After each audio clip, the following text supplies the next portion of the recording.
as so-called primary markets, public capital markets provide much needed equity capital to companies and deliver sustainable and positive real returns to citizens investing their savings and for their pensions. And as so-called secondary market exchanges, of course, play a central role in serving the real economy by providing transparency, reliable price formation, and risk management. But we live in a time of geopolitical challenges and tremendous change, and I think we'll try to cover a bit of territory on this in the first panel. EU capital markets and the economy obviously have been declining since the financial crisis compared to the US and Asia. The transformation to a climate neutral economy needs to be financed. The COVID-19 pandemic has left deep impact on the European economy. And moreover, Europe is now faced with the UK having left the single market. And yet the foundation, or better to say, constitutional law underpinning CMU, called MiFiD, has, I think, failed to bring much more needed transparency. We've seen that market capitalization as a percentage of GDP remains unchanged since the inception of CMU.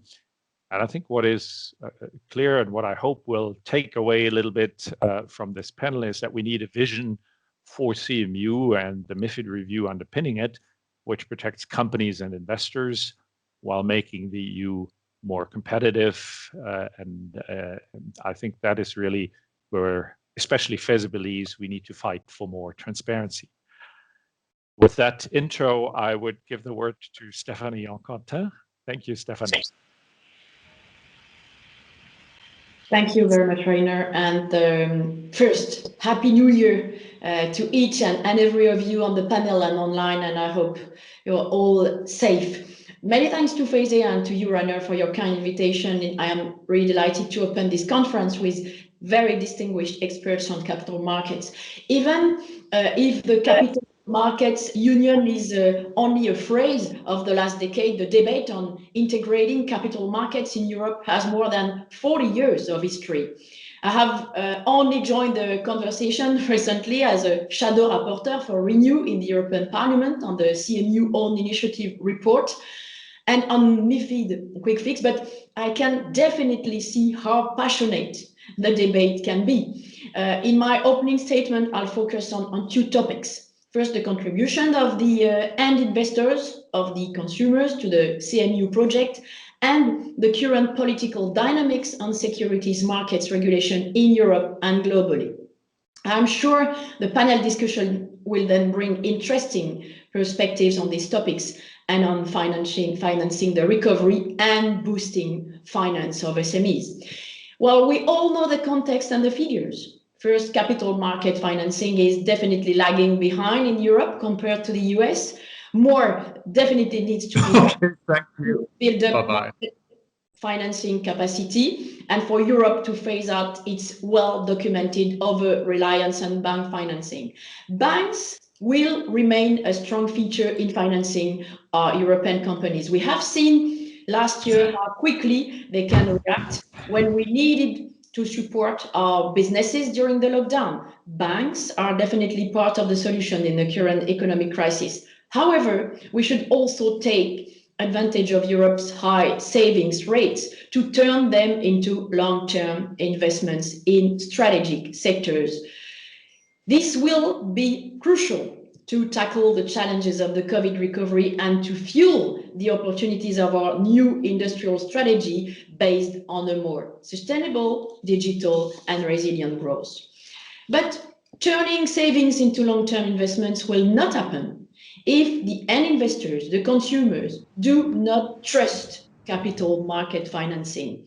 This is why the European Parliament's ambition stance on consumer protections is the way to go. Citizens should always be confident that their money is invested according to their investment goals. The CMU will only be successful if we put the consumer at its center. Without going into details, the CMU Action Plan includes a number of good ideas like streamlining the rules on distribution for all financial products, developing employee ownership, helping consumers understand how and when to save for retirement. Ultimately, this will increase the pool of capital available for investing in the sustainable digital and resilient growth. But you may ask, what does it have to do with exchanges? Well, investor protection and market structure are definitely the two sides of the same coin. As you all know, MiFID is built on these two pillars. Building strong and resilient market infrastructures in Europe is crucial for the recovery and for strategic autonomy. This market ecosystem will remain international, but we need to have and to build strong structures in Europe and reinforce our safeguards in case financial stability in Europe could be damaged by actions outside of Europe. Protecting European consumers from financial risk, especially outside of Europe, is an underpinning on investor protection. So this is the political lesson from the MiFID Quick Fix. As you are aware, the MiFID Quick Fix revived discussions from the 2008 financial crisis on certain segments of the market, notably commodity derivatives. The review will surely extend these discussions to the wider market spectrum. And I have to say, I concur with the arguments of some of my colleagues. The review should not lead to a wider derivation of the MiFID framework that has proven its efficiency during the COVID-related market movement last spring.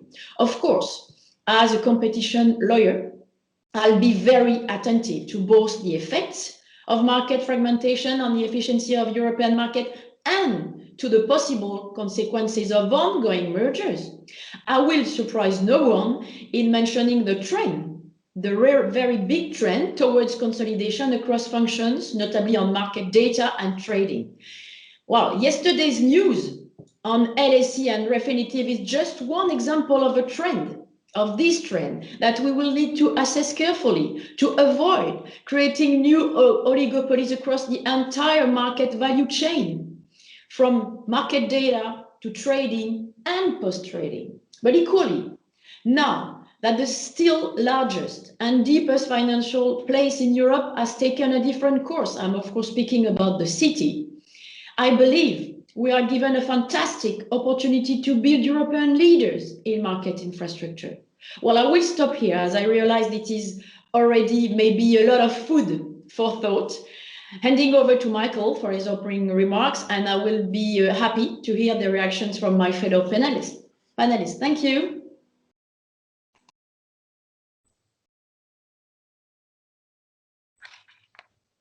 Okay, should I continue? Can you hear me? Yes, please. Okay. Yeah. First of all, I need to apologize to Marcel Haag, who wanted to give this talk, but was asked yesterday to be present in a different debate this morning.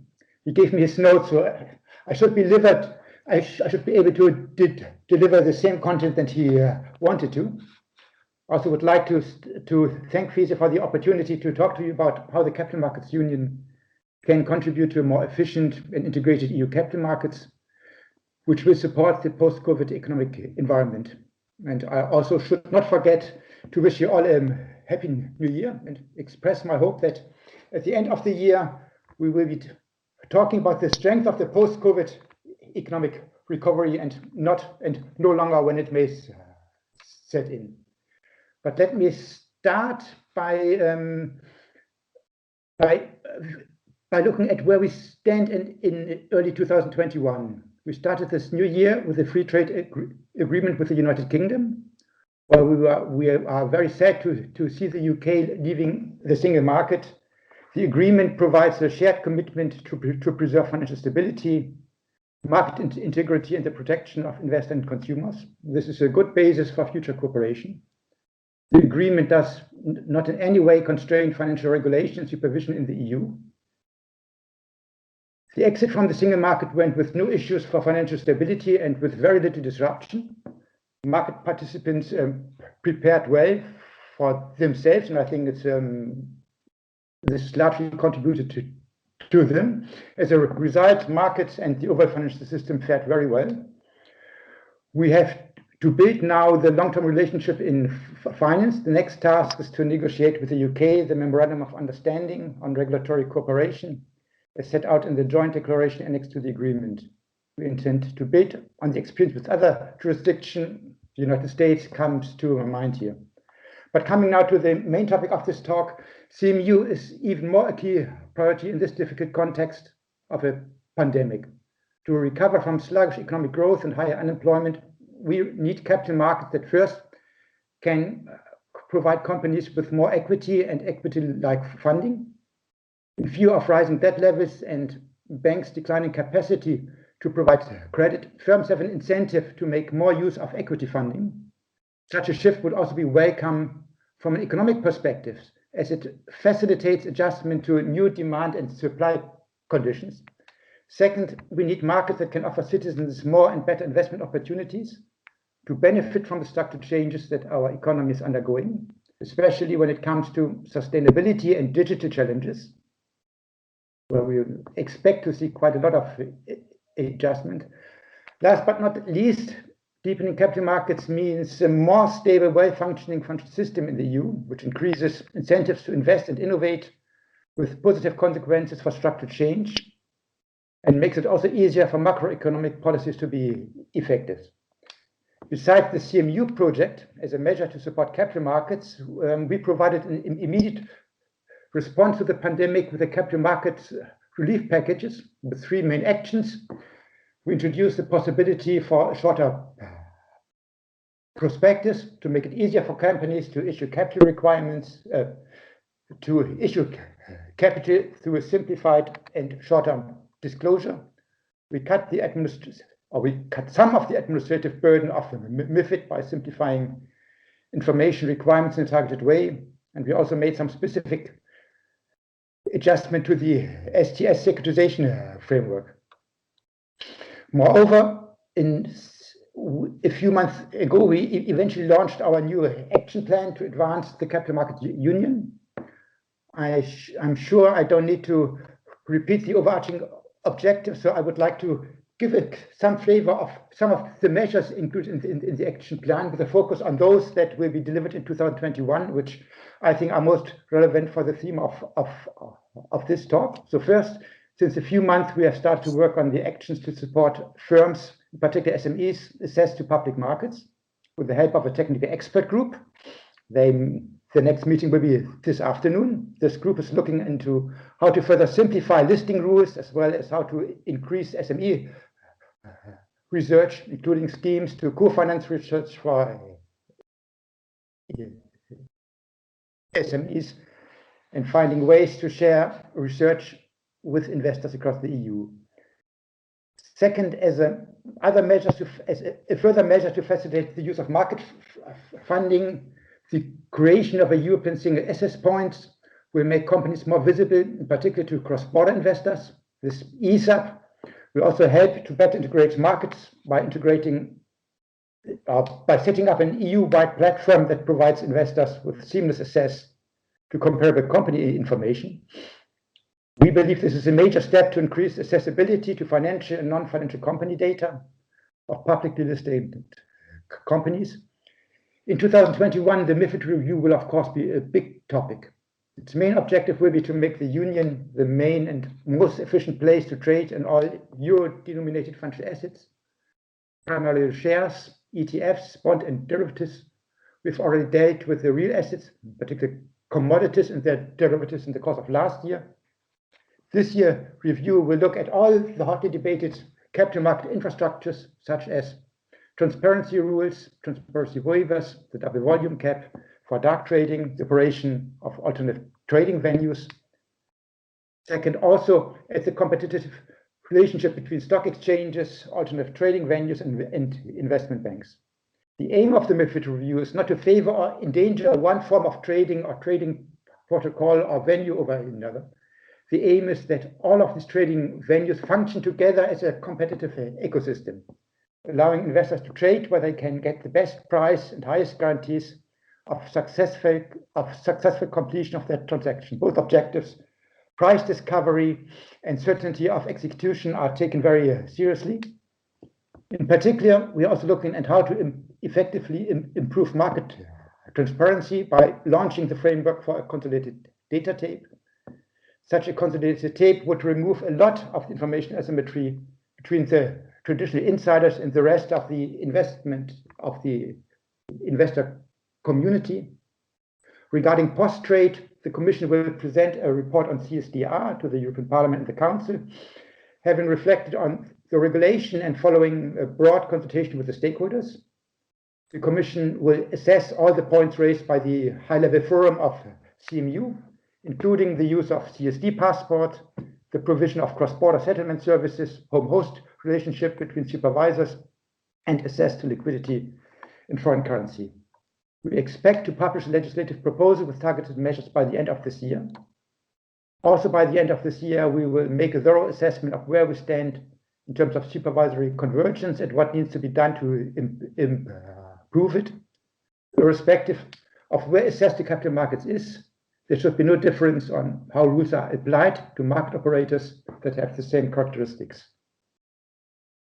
But we should anyway be realistic on what to expect as we move forward. Deepening capital markets in the EU is a complex and lengthy process. It involves changing legal systems and has consequences for market structures, for financial industry practices and organization. We will continue to move step by step in all areas where legal and non-legal barriers to the free movement of capital still exist. The 2020 Action Plan builds on the 2015 Action Plan, rising further the ambition in areas like long-term investment advice and rules to listing on public markets. We also expand to new territories somewhere just mentioned, like pensions, financial literacy, but also company data, company law. So to conclude, I would like to thank FESE once again for organizing this interesting event. We look forward to working with you and all the other stakeholders to deliver the best possible outcomes for our capital markets and the economy. Thank you. Thank you, Michael. And I probably would turn to Gabriela. And I think NCAs are obviously the guardians of the value of exchanges in a way by, on the one hand, watching over companies' access to finance, as well as obviously investor protection. And I think would be interesting to hear from you. What do you see as priorities for the Portuguese presidency and sort of your view on Capital Market Union and the MiFID review? Gabriela. Thank you very much, Rainer, and thank you for the honor and the privilege to attend this conference and share this panel with these such distinguished guests. This seminar happens to be taking place in a key moment of the history of the European Union, with the end of Brexit and the Brexit transitional period, and when we are facing this worldwide economic recovery challenge, which results from the COVID-19 pandemic. It is also the moment where the Portuguese presidency is starting. It started on the 1st January, and yes, we are very much committed, of course, to contribute to face this very challenging and difficult situation for Europe and for the European markets. Although I must say that the European response to Brexit and vaccines, both the challenges with coordinated positions and common European fund, has been a very positive one and with a good, a very positive performance. So, as to the Portuguese presidency, it has three priorities, as you know: promoting recovery by ensuring green and digital inclusive green and digital transition, implementing the European pillar of social rights, and strengthening the autonomy of Europe, a Europe open to the world. The Portuguese presidency happens to occur in this very challenging moment where support for the recovery and the role in capital markets in it should be strengthened. And this is because this health-related uncertainty that resulted from the pandemic may accelerate the geopolitical trends that you mentioned, Rainer, and that already preceded this crisis, as it made inequalities and fragmentation extremely visible. So Europe and European markets will face an unprecedented array, or are already facing an unprecedented array of political risks over the next few months. We know that debt finance and public sector support have rescued European businesses so far during the crisis, and we are aware of the critical importance of this support to keep markets open and functioning appropriately. But in this very adverse context, it is now time for Europe to look towards long-term economic recovery and the recapitalization of large and small corporations, and to set in motion a competitive EU and a growth strategy. And this is where we, as a Portuguese presidency, are very much committed. However, alternative types and sources of funding will be required. For that purpose, policymakers and market participants need to develop further short and medium-term measures to support Europe's equity and hybrid markets and accelerate the CMU to help the recovery. So turning the geopolitical risks and challenges into opportunities and providing the right answers and instruments to ensure that capital markets play their roles in the recovery will be thus key on the near future.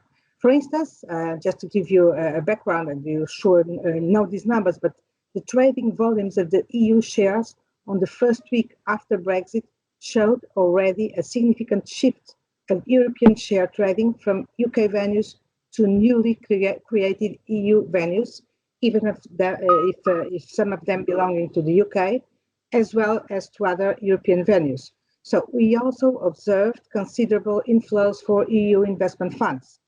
And this is very eloquent about the opportunity of the current shaky context for the EU 27 markets and trading venues.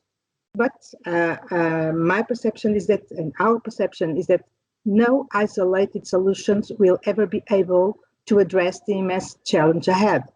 CMU will have to provide hybrid and integrated solutions and instruments in all perspectives. I mean, we need blended and coherent public and private financing sources. We need enhanced equity solutions to complement and mitigate the excessive debt finance dependency. We need capital markets with all the existing instruments, but also innovative solutions to become a credible and effective alternative financing source together with banks. But as we know, banks will not, as we all know, be able to shoulder the whole financing needs for the recovery. And we need, and this is in my view, a critical success factor of CMU, to improve retail investors' involvement in capital markets together with institutional investors. And in addition, and these are two dossiers where the Portuguese presidency is will be very much involved and committed. Digitalization and sustainability are key instruments for the promotion of capital markets and will mark the agenda for the 2021 and for the Portuguese presidency of the Council that started in this month. Moreover, purpose-driven consumerism seems to be gaining momentum. Discussions around the social and governance sides of the question are shaping up into initiatives on business ethics and supply chains due diligence. So the CMU is therefore key to advance and implement these aspects, materializing the opportunity to develop deeper and more integrated capital markets across the EU 27 that are able to play a driving role in the post-COVID economic recovery. Thank you. Well, thank you very much, Gabriela. And I probably would bring in Peter, our president, and I think being the CEO of an Eastern European exchange, you're probably one of the most competent persons I could imagine to talk about SMEs and their access to finance, as well as the value of small and medium exchanges in a local ecosystem, and something that's been resonating from the three previous speakers. Peter. Gabriela, thank you very much. I would say the CME problematics is basically same in the whole Europe. We are lacking definitely the CMEs being listed. We are trying hard, but it's difficult. You know, some of the people say that there are 2.5 times more startups in Europe than the United States. But then on the top, we have among the 20 biggest technological companies only one. So we are missing that mechanism which would lift the companies in Europe to be bigger. And this mechanism is listing and is capital markets. So I'm very happy that, as Stéphanie was mentioning, capital markets union. We are very sensitive about that capital markets, not capital market, because we think we maybe somewhere in future we can build capital market in Europe, but we are not United States of Europe. We are missing one corporate law. We are missing one accounting system. We are missing one bankruptcy law. We are missing one index country classification. And those are so big obstacles that we simply have to build capital markets first in order to merge in one capital market later on. And that only this capital markets in regions and in local places will help SMEs to go to the market. Then we need, of course, to build these local ecosystems. Ecosystems are very delicate systems where important players, brokers, bank advisors, analysts, auditors, lawyers, and these have to be in place in order to lift the companies from all the countries to the capital market and eventually to make them bigger to be investable for pan-European funds. I very much like that Michael was mentioning about the prospectus, about the easing of the obstacles for the companies to go to the market, but that's not enough. We have to make also the life of the smaller market participants easier.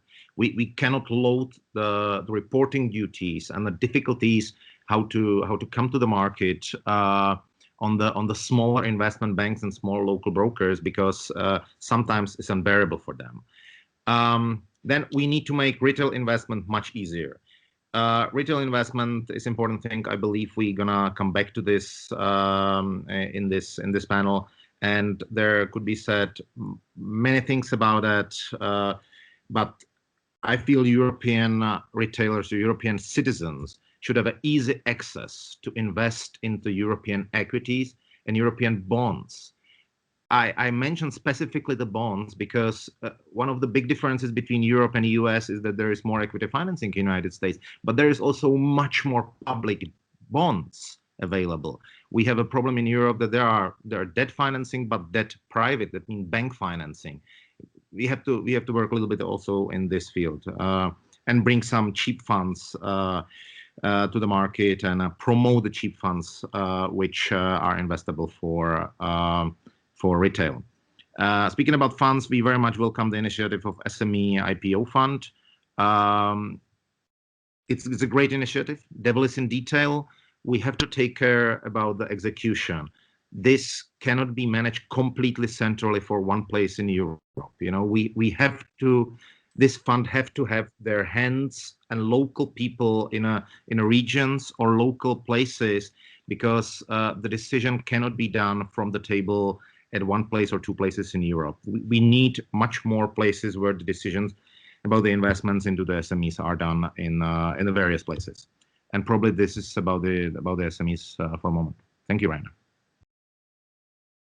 Well, thank you, Peter. And I would turn to Anthony. And I think Peter talked, I think, very nicely about the access to finance versus end investor enablement, which I think has been something running very continuously through the talks from Stefan, Michael, and Gabriela. So maybe I would ask you to comment a little bit on, again, the higher level, the geopolitical challenges we're facing, and what do we really need now as exchanges, as markets, in order to make CMU work. Thank you, Rainer, and good morning all. Best wishes for 2021, and I see a lot of familiar names attending the conference. Well, I think, Rainer, you're right. It's important to underline the geopolitical challenges that the EU is facing, but I also want to talk about EU sovereignty, which is maybe a big word, because any kind of CMU project needs to be strongly supported by a common vision that we actually share.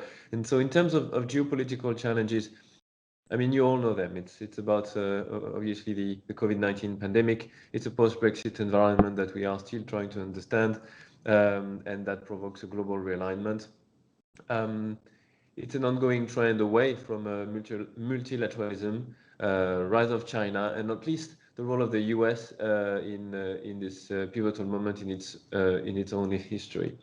In this context, we believe it is critical that the EU is equipped with a strong vision on the development of European public capital markets, both within the Union and to ensure that they are able to compete globally on an open basis. And I just want to connect with what Stéphanie said earlier about the ongoing consolidation trend within operators. We see some very large, usually US-based operators that exceed $50 billion or euro market caps. Some of them are 70, 75, 80 billion euros. We see the next large merger, which is going to be the S&P market merger. These are huge players that have been created within the space, usually of data, but not only. And so we need to be able to compete with them. And so, of course, we need diversity. We need to avoid creation of oligopoly, but we also need to make sure that we accelerate the integration of European markets.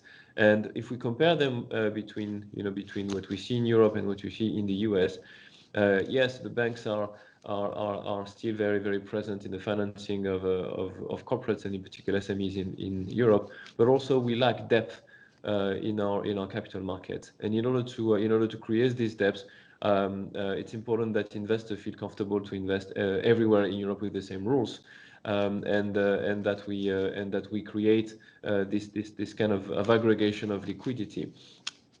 European exchanges are at the heart of many initiatives to strengthen European public capital market, in particular in the context of the recovery of COVID-19 and the post-Brexit environment.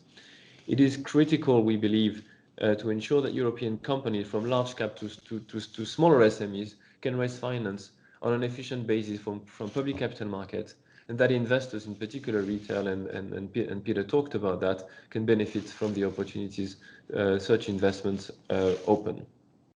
I just want to spend 1 minute on climate change and sustainability, because obviously we cannot talk about macro trends without talking about that. Our ecosystem in public capital markets play a central role in addressing climate change challenges via a raft of sustainable finance initiatives, and they're all really important, really amazing.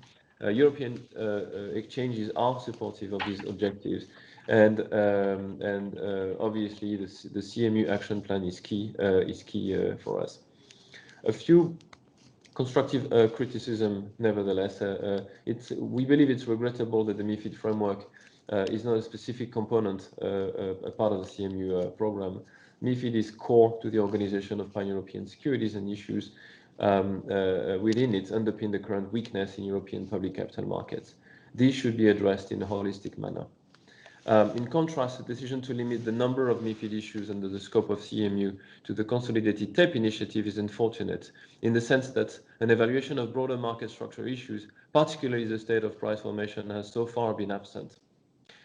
This is matched by the need to also properly review the feasibility of the open access provision for exchange traded derivative from a financial stability and global competitiveness perspective. In short, the EU must equip itself with a comprehensive vision to strengthen EU public capital market, both within the Union on a global basis, and work with industry to ensure that these markets play their full role in the recovery from COVID-19 and accompanying digital and sustainable transformations. We stand ready as European exchanges to participate in this process. Thank you. Michael, do you maybe want to react to that?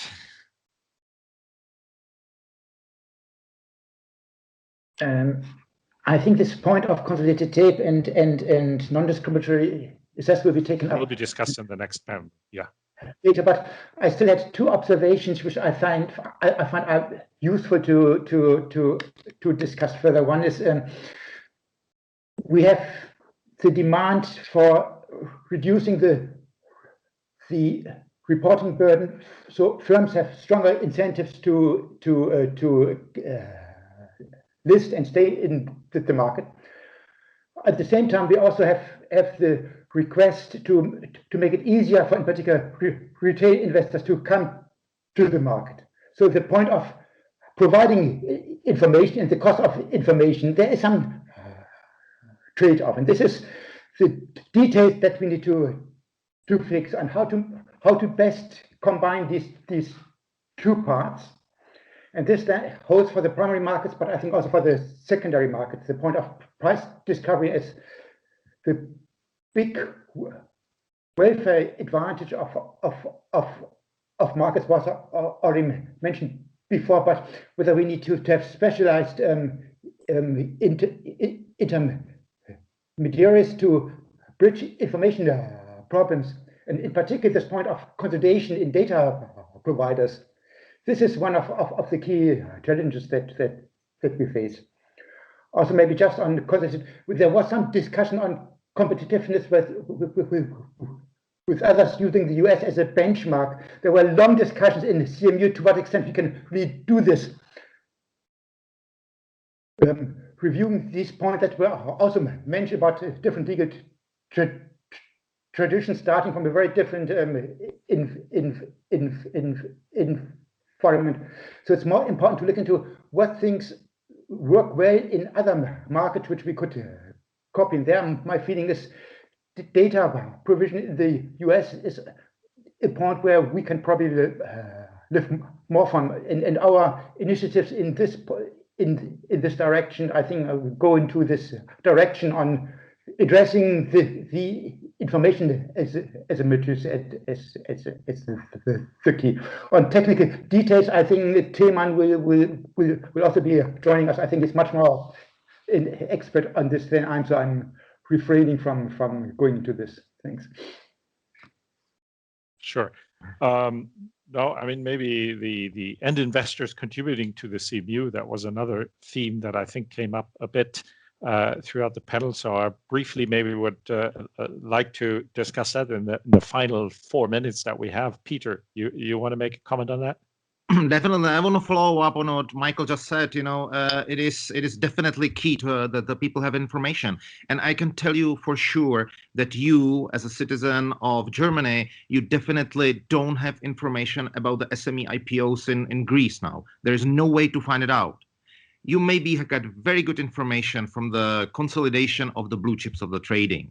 In contrary, where European Commission, sees the biggest problem, consolidated type of blue chips, we see the biggest problem that on the primary markets, you as a German citizen cannot invest in a French SMEs, the Spanish citizens cannot invest in a Czech SMEs. This is the biggest problem. And I think that partly could be solved by the proposal by Halvo Forum, where they came up with the idea with the EU EDGAR. But also, for example, the prospectus, which needs to be verified in each country by each individual regulator. Why it is not enough to have one prospectus written in a common language, which is English in the moment, and it be immediately distributable in any country in Europe, especially for SMEs. This is one of the key things. Another thing is how we regulate the retail brokers. We overregulate them. By all means, we overregulate them. If you come there, you fill in the investment questionnaire, going so deep up to the blood group of your grandmother. It is completely overregulated. And if you consider that on the other side, these guys, the same guys, are investing in a crappy assets like bitcoins, and I don't even want to say investing. I think President Lagarde yesterday put it very clearly. We need to regulate this funny game.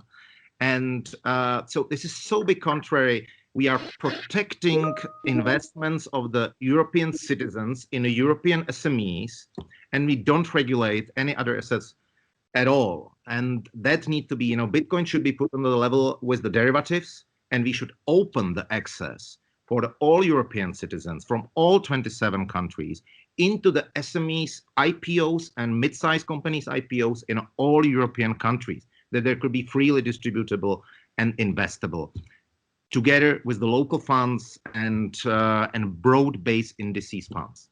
Thank you. Maybe in the last 2 minutes, and I'll probably overrun 1 minute, I would give the floor probably to Anthony, then Gabriela, and last to Stephanie. And I think the question to you probably is the same, and it's maybe setting a little bit the scene for the next panel. I think all of you have said sort of we need a holistic view to make Europe competitive, and this is about certainly looking at holistically at, for example, transparency as well as market structure.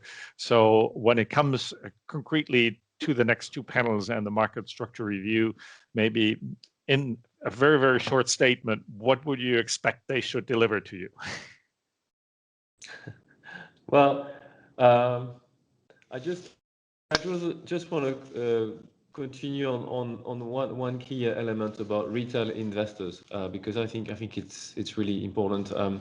The CMU Action Plan includes a point on ensuring that retail investors, and in particular the one investing on liquid or less liquid instruments, receive fair advice as well as clear and comparable product information. And this should be complemented, at least that's my view, by further measures to ensure that these retail investors are actually achieving best execution for their trading across European venues. And this is a critical element in ensuring that investors, particularly retail ones, have the confidence to participate in European public markets. So this, for me, this is a market structure point of view. And in particular, I believe we should have a focus on venues which offer zero trading fees for retail investors. And we've conducted extensive research in this space to demonstrate, regardless of the zero fee offer, that best execution is not always achieved on these venues. And so it's about level playing field and fair level playing field. And it's about making sure that when we look at market structure and cost of trading across the board, we can compare apple to apple. And this is again this is about our fragmented environment in Europe that creates barriers for smaller players. Give the investor the opportunity to know what he gets, best execution. Gabriela.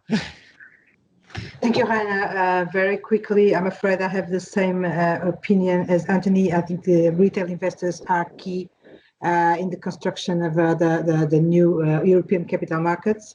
I think that the CMU had this perception, but probably the CMU plan falls a little bit short in this retail investment involvement, and we have to work a lot on that. We need retail investors' involvement. It's not an end in itself. It's because we need it for dynamic and liquid markets, but also retail investors need the market to have alternatives for their savings and to allow that their savings are well channeled to the real economy. So it's a win-win solution.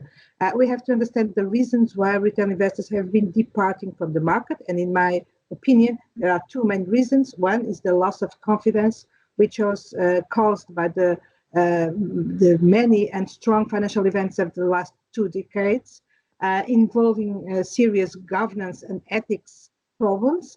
The other is the complexity, sometimes the opacity, and the lack of understanding of fees and costs, which are linked to the investment. And so once we understand the reasons, we have to act on these reasons. And to act on these reasons, we have to regain investors for the market. We have to provide them with the clear, comparable information about the products, about fees and costs. And you know that ESMA has understood this problem and is working on it through Europe common supervisory action on fees and costs, but also I'd say simpler and safer instruments, digital-driven or technology-driven interfaces where investors can easily access to products, and the ones who need finance can also easily have access to finance, and ESG products, of course, because this is what retail investors today want: long-term oriented products, transparent also in this sense, avoiding greenwashing.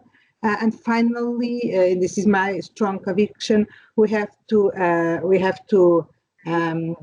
care about governance issues, professionalism, and ethics, which should be at the top of the European priorities, given the behavioral problems that have been affecting the market in the last few years and that have caused this crisis of confidence and trust in the market.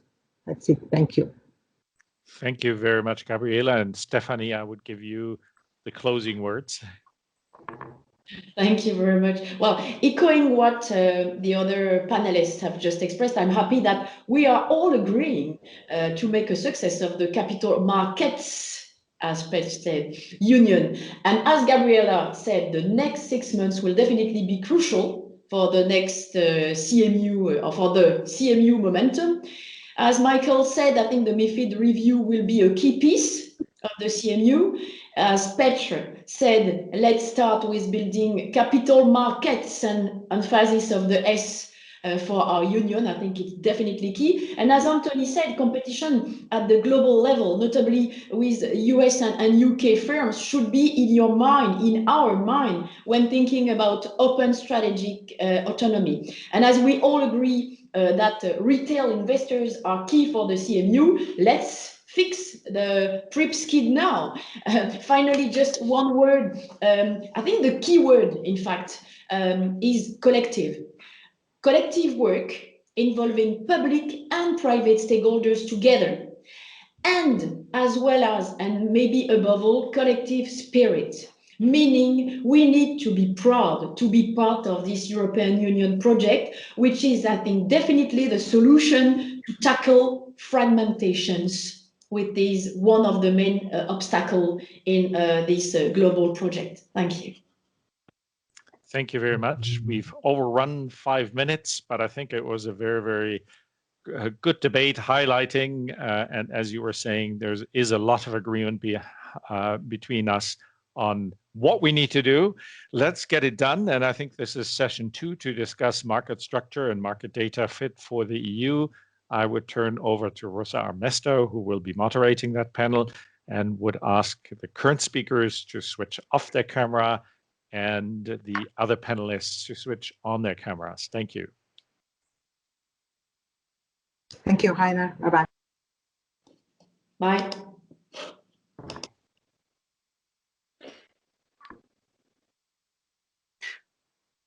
Good morning.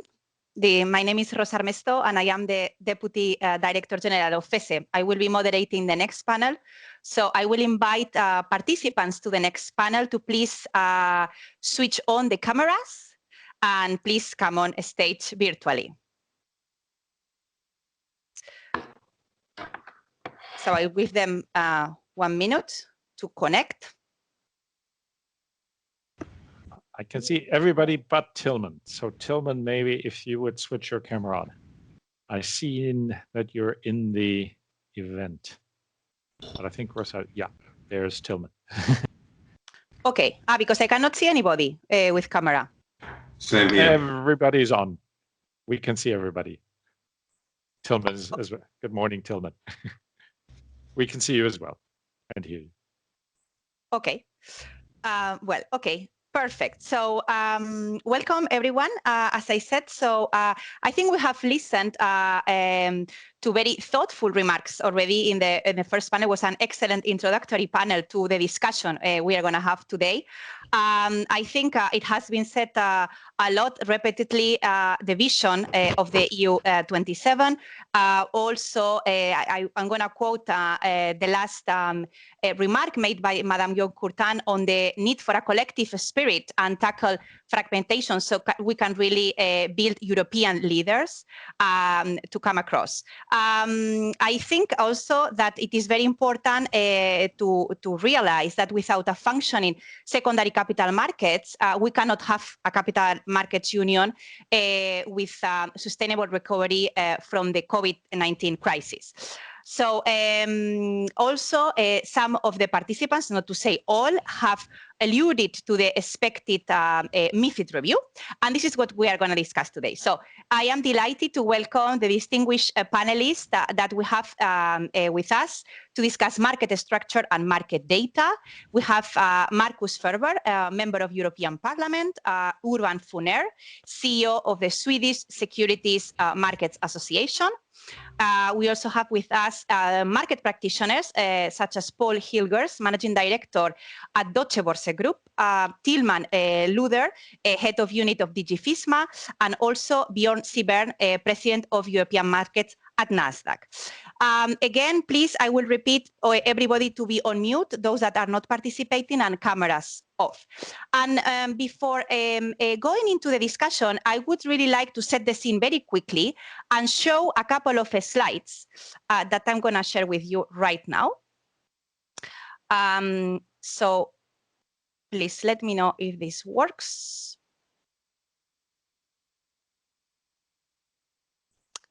Can you see this slide? Yes. Yes, perfect. Okay, excellent. So here what I wanted just to show you is the fact that let's take a very quick step back. MiFID I was about introducing competition in equity markets.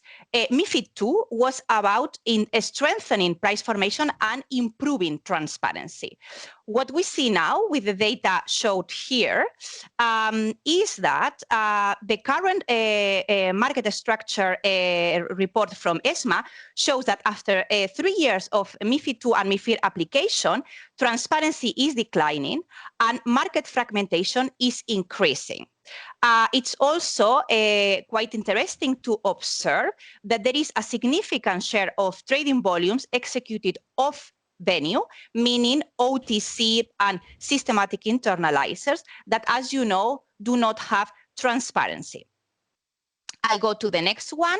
Here, what we see is that the largest equity markets accounted by ESMA in 2019 in equity have all been foreign players. We see that the first one in terms of trading has been CBOE with its MTF, then followed by Goldman Sachs, who is the champion on running the systematic internalization, followed by London Stock Exchange, and finally we get in the 5th place the European Stock Exchange Xetra from Deutsche Börse. And also it's interesting to see that up to 65% of the trading done by systematic internalizers also accounts to the 4 largest non-EU banks that we have operating in the EU. So without further ado, I would like to give the floor to Markus Ferber. So he can definitely give us some, sorry, I'm just having a problem. No, back. Are we back, right? On the camera? Yeah. Yes, okay. we are. Perfect. I'm asking, sorry for all these questions, but I cannot see anybody. That's why I'm facing some technical problems. Some seem to have that problem. I can see you all very well. Okay, well, that's good, Rainer, then. Sorry if I'm asking all these things because it's as if I am alone here. Well, Markus, I wanted to say that the promise of MiFID II on transparency, we have seen data from ESMA hasn't been delivered. You, Markus, have been one of the fathers of MiFID. Is this what you expected? Why do you think that MiFID has not delivered the objective of transparency? And what do you think that needs to be done to address the problem? The floor is yours. Yeah, thank you very much, Rosa, ladies and gentlemen. We can see all of you perfectly, so it's okay. Firstly, thanks for the invitation and the opportunity to have a few remarks on the slides you have shown. And on the eve of the big MiFID II review, I think it is worthwhile to deliberate which aspects of MiFID II have worked well and which have not.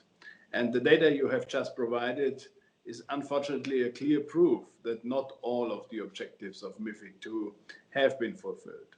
So while MiFID II constitutes significant progress in giving shape and structure to a very messy market situation beforehand, there are some aspects that have turned out to be very different than we had expected. Contrary to the intention of MiFID II, the share of price-forming lit trading activity has decreased to the detriment of issuers and investors alike. Arguably, in the current difficult economic situation, where many companies have to tap into capital markets to finance themselves during the crisis, a reliable price formation process is more important than ever. At the same time, we have seen that both OTFs and MTFs are comparatively unattractive and have not yet become the kind of competitive venue that we have imagined.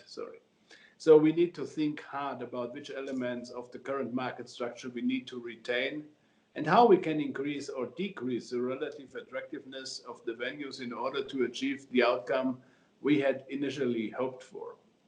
Another aspect to think about is the whole area of transparency and the waiver regime. Currently, we have a complicated regime of 4 waivers and the double volume cap as a mechanism to restrict the use of the waivers. The regime is arguably quite complicated and its usefulness is questionable. So that would be an area to reconsider as well.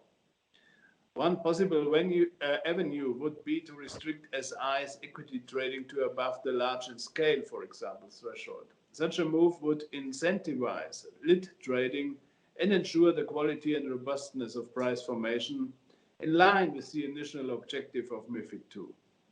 In this simplified market structure, the large in scale threshold would be used as the main tool to delineate lit and dark trading.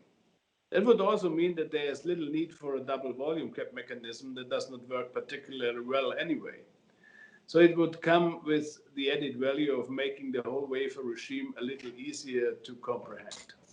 But I'm of course eager to learn what the European Commission has in mind, and I appreciate to have Tilman on board.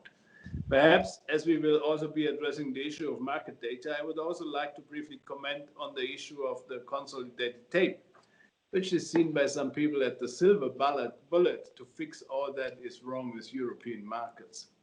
I'm more skeptical though. The idea of a consolidated tape is arguably to get the full picture of what is going on and also leveling the playing field in terms of reporting requirements. Right now, the data quality coming from venues other than regulated markets is often extremely questionable. So the first and perhaps most important step towards a consolidated tape would be getting data quality for all venues up to standard. Once we have achieved that, we can talk about what a sensible consolidation of the data might look like. A tape of record for post-trade transparency that gives the full picture to both regulators and market participants at the market closing could be a sensible first step without overextending ourselves. I leave you with these two parts of remarks, and I'm happy to follow the discussion, which at the end I have the honor to wrap up. Thank you very much. Thank you very much, Markus. It was indeed very interesting to hear your thoughts about that at a very timely moment. I will now turn to the next policymaker with us today, Tilman Lueder. So you have listened to the co-legislator. What does the Commission plan to propose to indeed try to strengthen price formation, transparency, and deliver on the truly capital markets union? And if you please could guide us through some of the steps regarding your plans for the review, we will welcome that. You are on mute, Tilman. Yes, Rosa, thanks a lot. I needed a few seconds on mute to collect my thoughts because Markus gave us such a comprehensive overview that I'm struggling a bit what I could possibly still add to this very complete picture. So I guess I'll just confirm that the issue of market infrastructure, trading infrastructure, best execution, data quality is at the top of our agenda as we move into 2021. I think we have promised to do a root and branch review of the trading infrastructure and why we have observed some of the phenomena that you have showed on your slides. Key to my mind, and as I think the previous Commission speaker, Michael, said, I'm the technical guy, so key for me, of course, is the data and a correct interpretation of the data. And in that vein, I'm still struggling a bit with a lot of different submissions that we have received over the last consultations that we have conducted on where equities are actually traded. I mean, you've shown data that they're traded to a very, very big extent on OTC or on systematic internalizers. And we have to really investigate that. It's absolutely right that we look at this phenomenon because you could, of course, make the argument that these trades should be traded on lit markets, and at least a big volume of them should be channeled to lit markets in order for everybody to participate in these trade flows. So what we are going to do also is we're going to drill down a bit more into these data statistics and into these, if they are correct, of course, very concerning statistics about OTC trading away from exchange and OTC SI trading, which is away from the exchange and in an internalizing entity such as an investment bank. So we leave aside for the moment maybe the trading through electronic liquidity providers, which are also labeled as SIs, but I think on your slides that's not the core of your concern. So when you drill into these data, I've asked some stakeholders to give us a bit more flavor on this. And just very briefly, if you drill into these data, you will find, of course, that we have, without any filter, in extremely large OTC trading volumes and also extremely large SI volumes. And then some of the stakeholders say that we need to apply a couple of filters here to filter out some of the trades which are not what they consider to be price forming. And there's a very, very difficult science behind this, and myself and my team, we would have to get to grips with that on the reporting of this data on what they call the condition codes, which shows where this has been traded. So that's going to be very difficult actually for us to get our head around this. So you have apparently 280 to 300 different condition codes which you have to interpret to see where a particular equity flow has actually been traded. And if you then look at this, and this is preliminary data, I'm sure there will be better data in the course of our impact assessment, which shall be focusing very heavily on this. Then, of course, you have sub-condition codes, and you can start filtering out so-called give-up and give-in trades, conditional trades, duplicative trades, X or cum or special dividends, technical trades, non-price forming trades of all kinds of nature. And then, of course, as you filter out some of these trades, the OTC volume is excluded, and then the relevant market on the filtered trades is a smaller, narrow market, but of course the corresponding market shares of the lit exchanges and the MTFs, which are the creation of MiFID, correspondingly increase.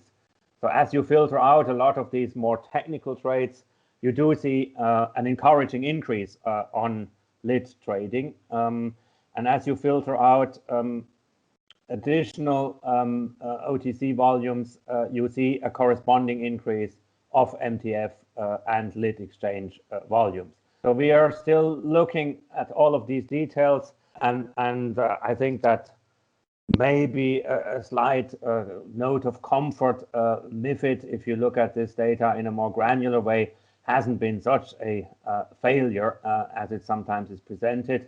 I think we do have in the European Union, if we compare like to like, lit market shares and MTF market shares as part of the lit market, which we do not need to be ashamed of in an international comparison. But these are really things which need to be investigated in great detail with great analytical skills. And then we will take decisions, and then we will look indeed at the issues that Markus mentioned, which is notably whether we should limit SI trading further, whether we should further increase level playing field issues between the different execution venues, whether we should indeed streamline a very complex web of waivers, pre-trade, post-trade, and then indeed see not the necessity for having a very complex double volume cap mechanism, which caps the waiver, because first we have the waivers,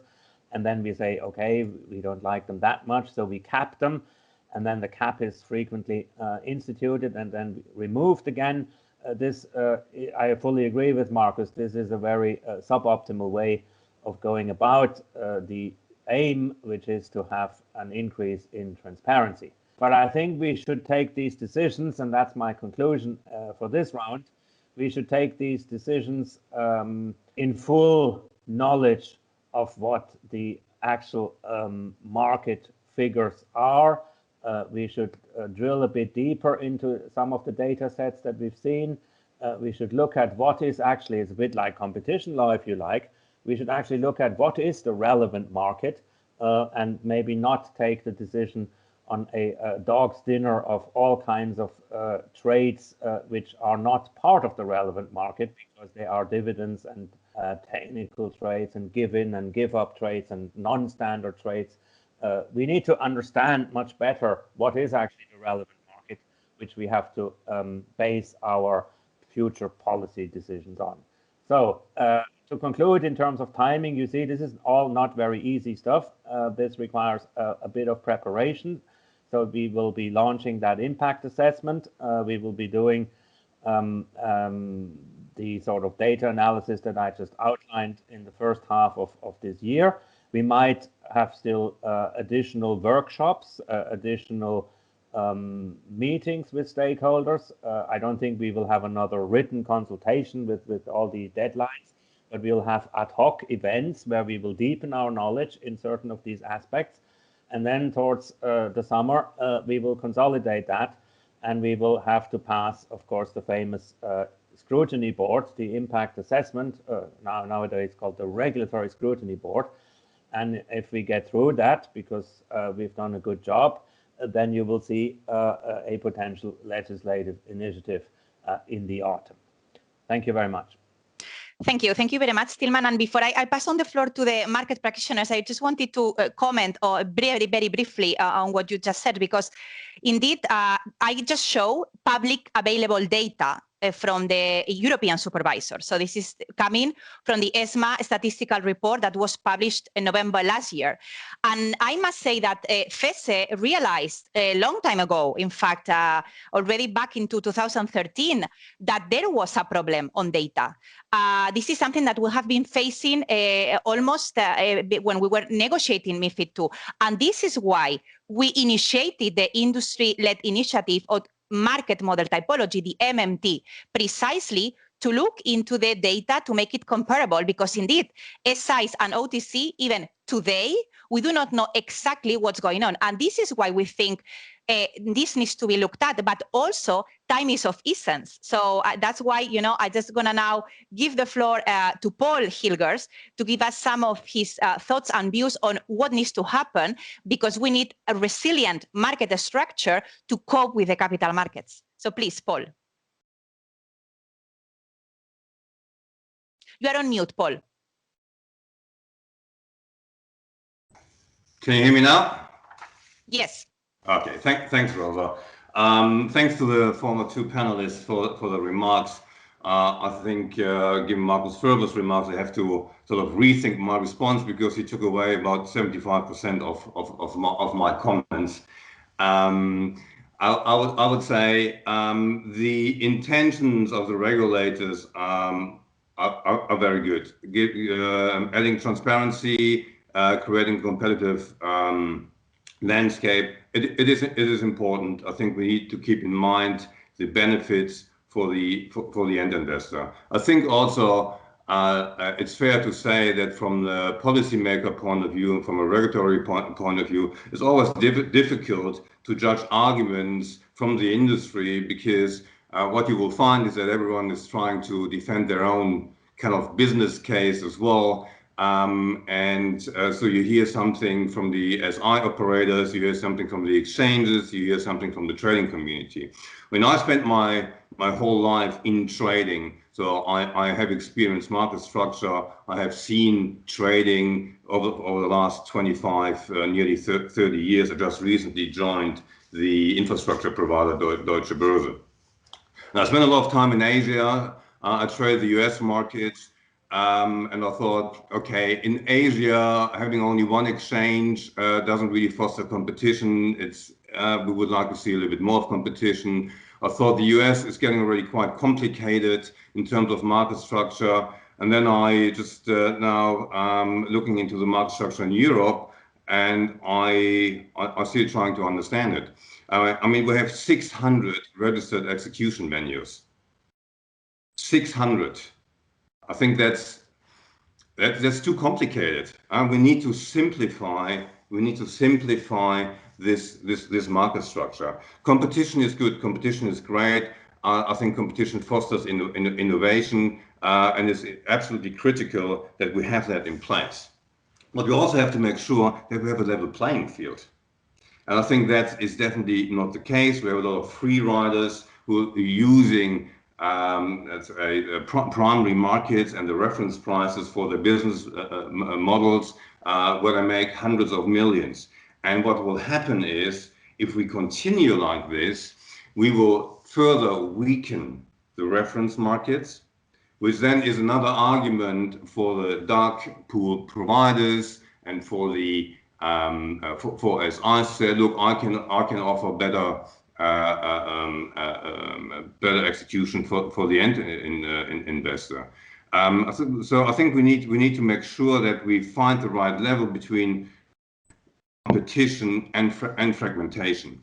And don't get me wrong, I think what Markus also referred to, large in scale trades, there is a need for this place.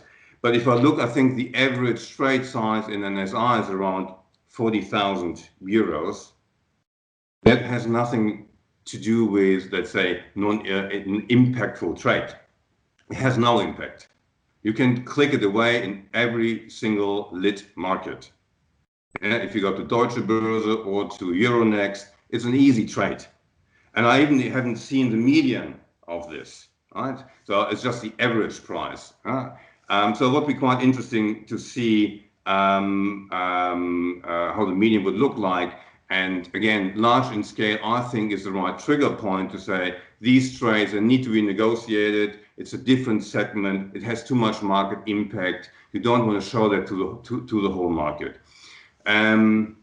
So I think we need to make sure that we keep in mind the benefits for the end investor, because it's important for the end investor to have access to the markets, to have more concentration of liquidity for what I call normal size, average size of a trade. 42,000 or 42,000, I think that can be easily executed on a public, on a lit venue. So if I look at this, I think we need to keep in mind the benefits for the end investor. We need to simplify the market structure. I think, Markus, you actually mentioned exactly my points as well, by moving large in scale to a different segment, but everything else should be able to trade in the lit environment. We need to create a level playing field. How is it possible that, let's say, primary markets, exchanges have an extremely high level of data quality, and others don't have any data quality at all? And then I would guess from the policymaker will hear arguments why this is also complicated for an SI operator. We had the same conversation with tick size, and they got away with a waiver of 2 years. So 2 years, hundreds of millions more in their pocket. That's basically how they argue, and I can see that from their point of view. So we have to create a level playing field. And I think in the previous panel, it's not too much market structure, but also pointed out the participation of the retail in trading, and I think we need to foster that as well. Also here, from a European point of view, we see some areas or some countries that allow payment for order flow, others don't allow payment for order flow. I think we need to have a common approach here. Yeah. Thank you, Paul. Sorry, but in the interest of time, I'm going to now turn to the other panelists. Thank you very much for your remarks. And indeed, you said something very important that was also stressed and echoed in the first panel, which are investors, and concretely retail investors as well. Now I will turn to Urban from the Nordic Association and Nordic Sphere. Urban, what is, in your view, the market structure that we need for the EU27, and what are the challenges that you are seeing? Well, yes, I think Paul has already indicated some of the challenges that we have with some 600 or so trading venues.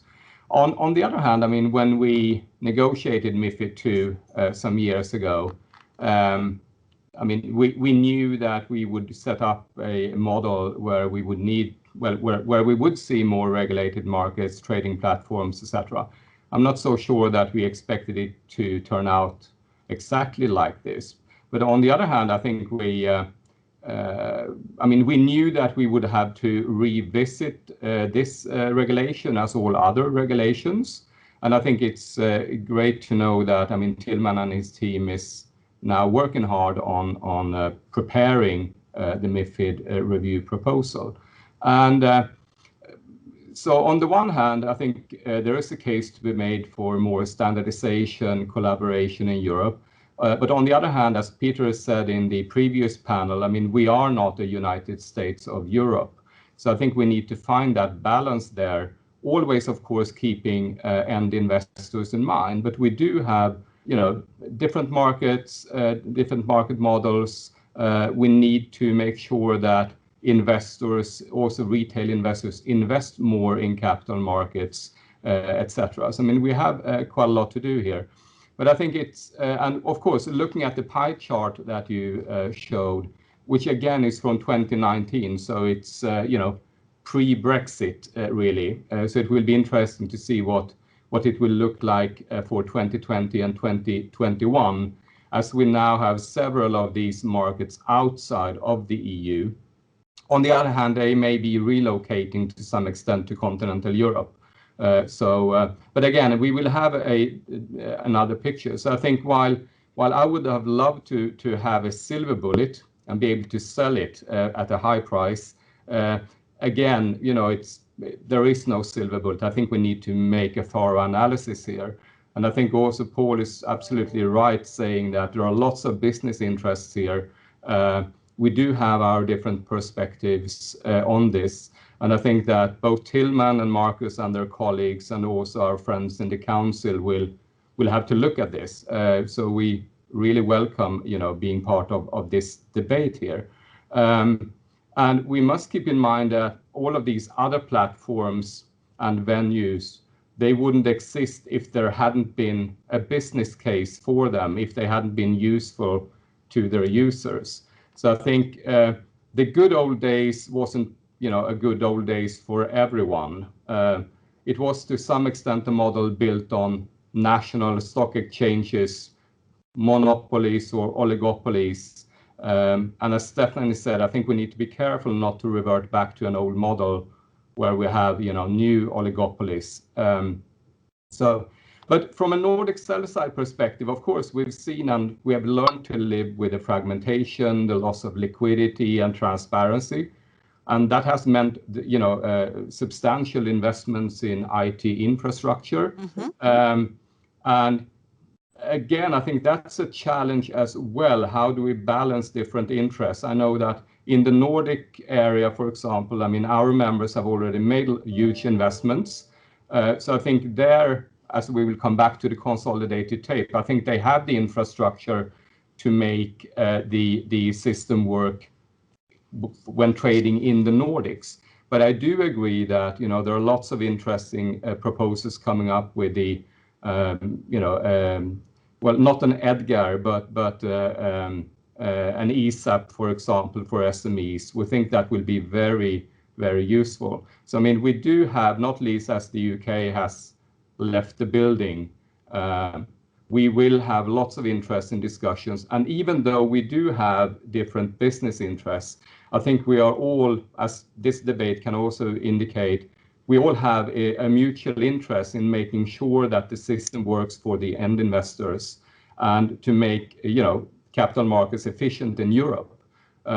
Even if we may not end up in a United States of Europe, I think there's a great case to be made for more European collaboration on this. So again, I think it's great that the MiFID review is coming up.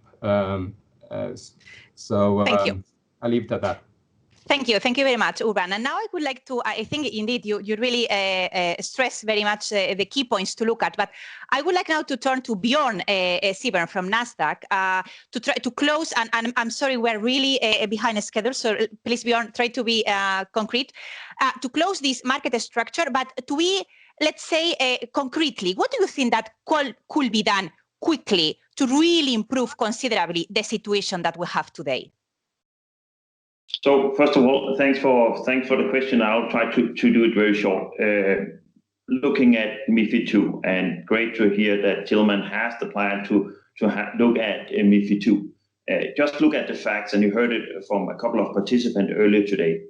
We have half of the volumes, that also goes for the Nordic shares, and I know the data on that. Half of the trading is done OTC on SIs, right? Half of the volume. That's massive, right? It is OTC, SI that has less transparency, less access to investors. We have earlier heard the importance of retail investors. If you want to convince retail investors to trade equities, be in the equity market, is it a way forward that we have 600 exchanges or execution venues where you can do trading, where you have less transparency, less access for the retail investors? So we have a big challenge, big problem. Let me just give you one example where I feel it actually works. We heard from Urban the importance of competition. So we have welcomed 79 companies in the Nordics this year. And the companies is mainly SMEs. The success story for this is retail participation. The retail participation, trading, putting capital into those SME companies mainly come from the fact that it's easy to trade. They are more or less all traded on exchanges or MTFs.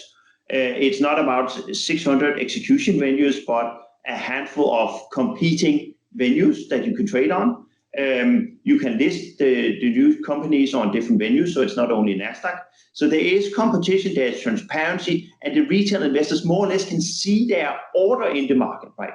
This creates confidence. This creates retail activity and participation. So things like that, that's what we need to get back to. Instead of having a market with 600 execution venues where you have less transparency, less activity. And think about it, retail investors do not have access to all the SIs. They do not have access to the OTC volumes. So this is what we need to get away from. And we have talked about the silver bullet, and we'll discuss it in a minute. A consolidated tape is not the silver bullet. We have that in US. There's a lot of discussion around what is the silver bullet. A consolidated tape like we have it in US is for sure not the silver bullet. Thank you. Thanks, Bjørn. Now we'll turn to Tilman. Tilman, market data and market structure are intrinsically linked. That's something very clear. You cannot have one without the other.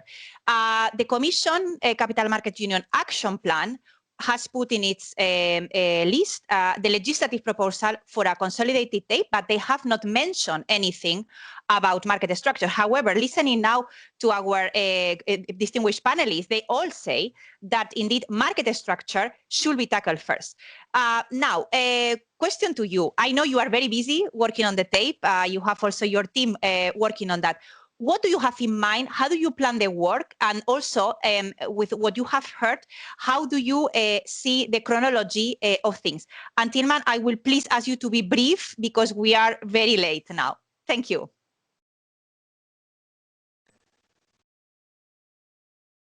Yes, so thanks for that, Rosa. So we are of the opinion that you need to understand the market structure and you need to understand where different trades flow before you can make a reasonable effort at reforming it. So we look at the data and we see that the data is really the crux, and the data, as we all seem to agree, is not terribly reliable, and it's a dog's dinner of different reports, especially from the SI and the OTC sector. So I acknowledge that the exchanges, of course, are doing a good job because they have the MMT methodology. But the rest of the market, the more dispersed and fragmented sections of the market, do report according to very inconsistent standards. And therefore, it is very difficult for us as policymakers to get a clear picture on the size of the market and on the participation shares of the different participants. So I think we have to go in lockstep while we look at market structure. We also need to look at data quality. because a better understanding of the market structure requires a significantly increased quality of the data. And that is where potentially the tape does come in, because the tape, to my mind, I see this as a tool of getting a more harmonization into how all these different venues report the trades. We need to harmonize the flags. We need to make sure that if there is a trade which is available to everyone, so-called addressable liquidity, that this is clearly flagged. And we need to make sure that, for instance, a trade which is not available to everyone because it is a bilateral dark trade, it is a large in scale trade, is then also, when it comes out of the system, clearly identified as such, because then we can see what is the relevant market, as I said in the beginning, what is the addressable market for the retail, and what is the segment of the market where retail would never get into, which is the large in scale transactions, some of the technical transactions that I mentioned, which are also not relevant for the retail investor, because this is trade flow in which the retail investor couldn't participate in any case. So I think we have to go in parallel. We have to look at the data. We have to see that MMT type methodologies are universally used by all trading venues.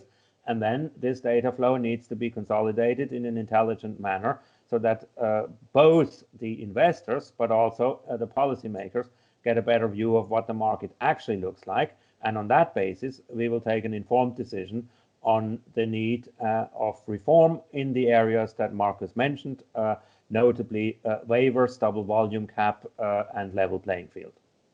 Thank you, Tilman, and thank you for being so concise. I must say that I welcome your comments, but I wish this kind of vision will have come some years ago, because what we lack here is that what is kind of the concept of where we want to go in terms of rules that should govern the level one. So like kind of, okay, which type of rules we want to really try to increase the liquidity pool of price formation and hence serve better both issuers and investors. But I completely agree with you. The need to know what's happening is absolutely crucial. But this, we wish it will have happened earlier, and that's why we have the MMT. But I will briefly turn, I'm gonna just get 5 minutes from the next panel. I'm gonna give the floor back to Bjørn, whether, you know, Bjørn, you want to react to the plan that the Commission has, and then briefly to the other market practitioners, because I would really like to give the wrap-up thoughts to Markus Ferber. Bjørn, please, very brief, 1 minute. Yeah. So first of all, a consolidated tape will not solve the market structure issues. Let me be clear on that. We are not against a consolidated tape. I see it could have some benefits if it's a post-trade tape or a tape of record, where you have the opportunity to verify best execution and create better transparency. So basically, instead of having half of the flow done in one of the Swedish shares on OTC and SI, we have limited insight. You can have all data from all the exchanges, all the MTFs, all OTC and all SIs. It's very, very important for me. If there should be a consolidated tape, it needs to have all data. No excuses for a special type of volume or data. It has to have all data. If that's the condition, then we are fine with it. Then we support it with a post-trade tape or a tape of record where we have all data from all venues. I think that is very important, and that's one of the key things. I still sometimes struggle with what's the benefit with a consolidated tape. We have it in US, we run parts of it in US. There's a lot of discussion also in US around the benefits and how it works. So don't think that the US model is the perfect model or the model to copy in Europe. That is, by the way, much more difficult with 27 countries, not one country. Thanks very much, Bjørn. Briefly, I will now turn to Urban and then Paul to comment briefly on that. Also, I would like to get your views on the speed of things, because I mean, it seems that otherwise things are going to take very long, you know, to really first have this data clarity, then think about it. What do you think about that? Shall we do things a bit faster in terms of vision? Urban. Well, I think regretfully, having been in the Brussels bubble for a few years, we all know that, you know, things take a bit of time. And I'm not so sure that Tilman would have been able to kind of look at this, you know, due to the pandemic and all of that. But I think it's great that we're doing it now. I think we should be able to do things a bit in parallel. But I agree with Bjørn that and Markus as well, that in the post-trade space and also actually in the fixed income space, there is a case to be made for a consolidated tape. We do, on our side, at least from a Nordic perspective, see a bit less of a case for an equities tape and a pre-trade tape because of the latency issues. But I think it's, as Tilman said, I think it's, if we can use this as a way to harmonize, standardize, making sure that we have the data, in order, I think that's great. But as all IT investments, and this is what it will all end up with, have a tendency to, come with a higher price tag than expected or budgeted, lots of complex problems. We do have 600 or so, pools of data, for example, that need to be coordinated. It's a huge challenge. So I think we need to do a proper analysis on this topic really before we go ahead, and we have to make a proper cost-benefit analysis, and we have to make sure that we actually can make use of this tape before we kick off the work. Thank you very much, Urban. So if I understand you correctly, basically, I mean, if I may use the word, is that let's not create a monster, that then nobody can really work with or even make use of it. Very briefly, Paul, 1 minute. Any remark on market data from your side? Yeah, sure. First of all, I totally agree with Bjørn. The consolidated tape is not a silver bullet. I think we have to be careful that we just put a name out there and then we don't know what we actually want to achieve and what it actually means. I think the industry is very good with that. In the past, I was very much involved in high frequency trading, and then no one understood what it actually means and what we're trying to achieve. I think the risk is here the same. I think we have to be very careful that if we spend now the next 24 months on discussing what is a consolidated tape and what is it not, and then forget to actually reform the market structure, we are down another 5 years before we change anything. I think pragmatically, I would say very simple. Back to Markus' remarks, large in scale, it's a different story. We need execution venues for that. Everything else should be traded more or less in the lit markets. I would say consolidated tape.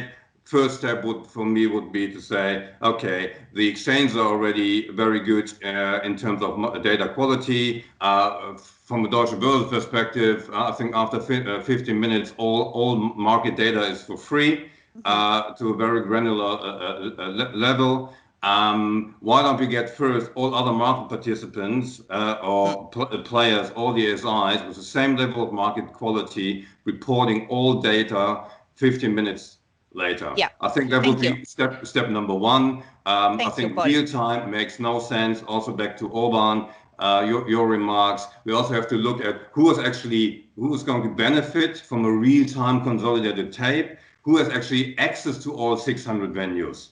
No one. That's very true, Paul. And indeed, that's also was echoed by Urban. I'm going to now, thank you for that. I'm going to now turn to Markus Ferber, member of European Parliament. Markus, a lot has been said. There are many different things at strategy level, at more deeper technical level. What's your vision? What do you think we should do in this precious 2021, preparing for the proposal of the Commission, and then obviously the work that will be carried out by the co-legislators? And with that, we will do the wrap-up comments, and then we will close. I'm very sorry to the audience that there is no time for questions. Please, Markus. Yeah, thank you very much. I have now -3 minutes to wrap it up, other things which have been mentioned, but I appreciate that I was not so far away from your ideas, Paul, Urban and Bjørn. I did not want to intervene in your remarks, but I was presenting my thoughts. And of course, on market structure, we have to think, as I was even thinking, why do we need SIs in MiFiD II? And I'm a little bit disappointed that we did not make a protection for those already existing, a grandfather but not to create new ones, because that was one of these developments. And during the whole legislative process, and Tilman knows that, I was thinking by myself, if I would run an MTF, if I would run a broker crossing network, how would I react on these new rulings? But maybe I was not as innovative as those who run it are, because of course we had in mind that we will not end up where we are now. So what we need now in the preparation, Rosa, is qualified data. Of course, ESMA is able to deliver, but whatever you can deliver is well received as well.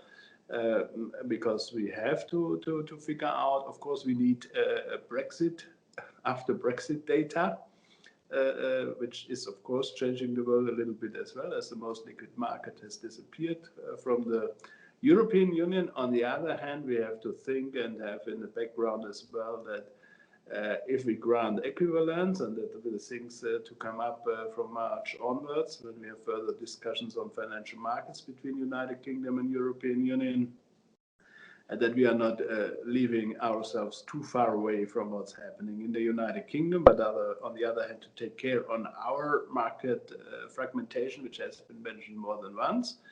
And that brings me back to the first panel. Then, of course, we have to think how to bring these venues together, not by merging it, but bringing it together that they create the same quality and liquidity as we see in other marketplaces outside the European Union, that we are able to compete. And that is a classical question for Capital Markets Union, especially in this area of venues and lit markets.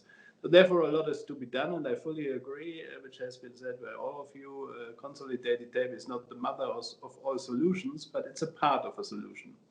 And we should not concentrate only on consolidated tape, but we should do the first efforts. And I fully share what I think Bjørn was it, Orban was it, that we start post-trade and we start to invite all trades in this area, which is a little bit easier and gives a first shape of solution for the years to come. So thank you very much for all your thoughts, and we will come back on that latest when Commission has presented its proposal. Thank you very much, and thank you to all the panelists. Well, thank you very much, and let's switch over to the next panel. So thank you very much for a very dynamic debate, and I would ask everybody to switch the camera off from the previous panel and our new panelists to come in. Competitive derivatives markets that deliver for the EU, and I would ask the various panelists to switch on their cameras. And Christina is going to come from LME, will be our moderator, and Christina, the floor is yours. Thank you, Rainer. Now, appreciate we are significantly tight on time, so I will try and go against my better nature of talking too much. Welcome to everyone to this third final panel. Looking at competitive derivatives markets that deliver for the EU.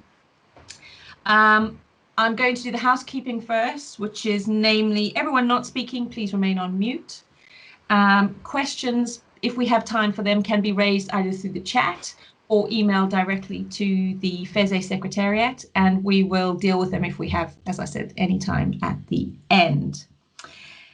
In this session, we are looking to focus our attention on the vision required for the EU 27 derivatives market and what measures need to be taken to ensure financial stability, growth and competitiveness. So just a small topic, easy to cover in 42 minutes or whatever we have left.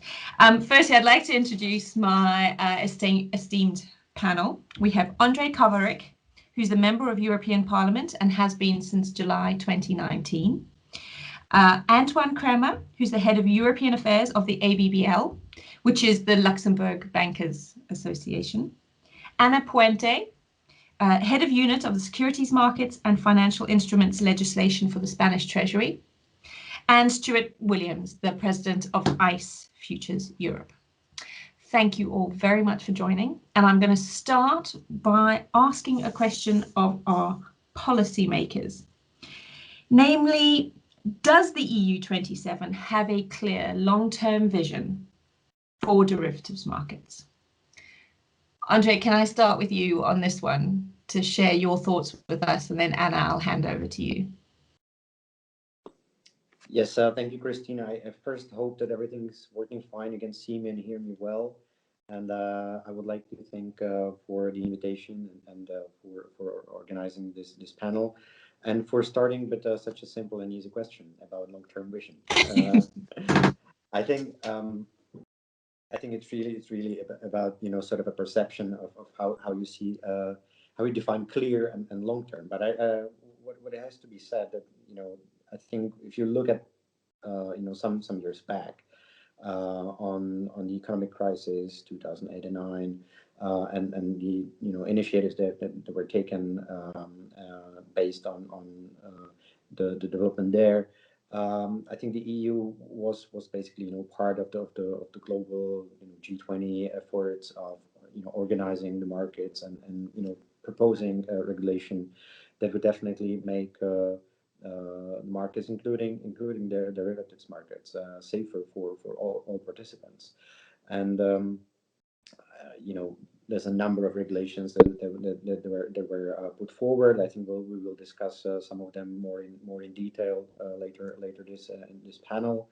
I think to a certain extent, especially with proposals such as MiFiD. 1, 2, and so some others. There have been some achievements on the EU level. The question is whether those are enough.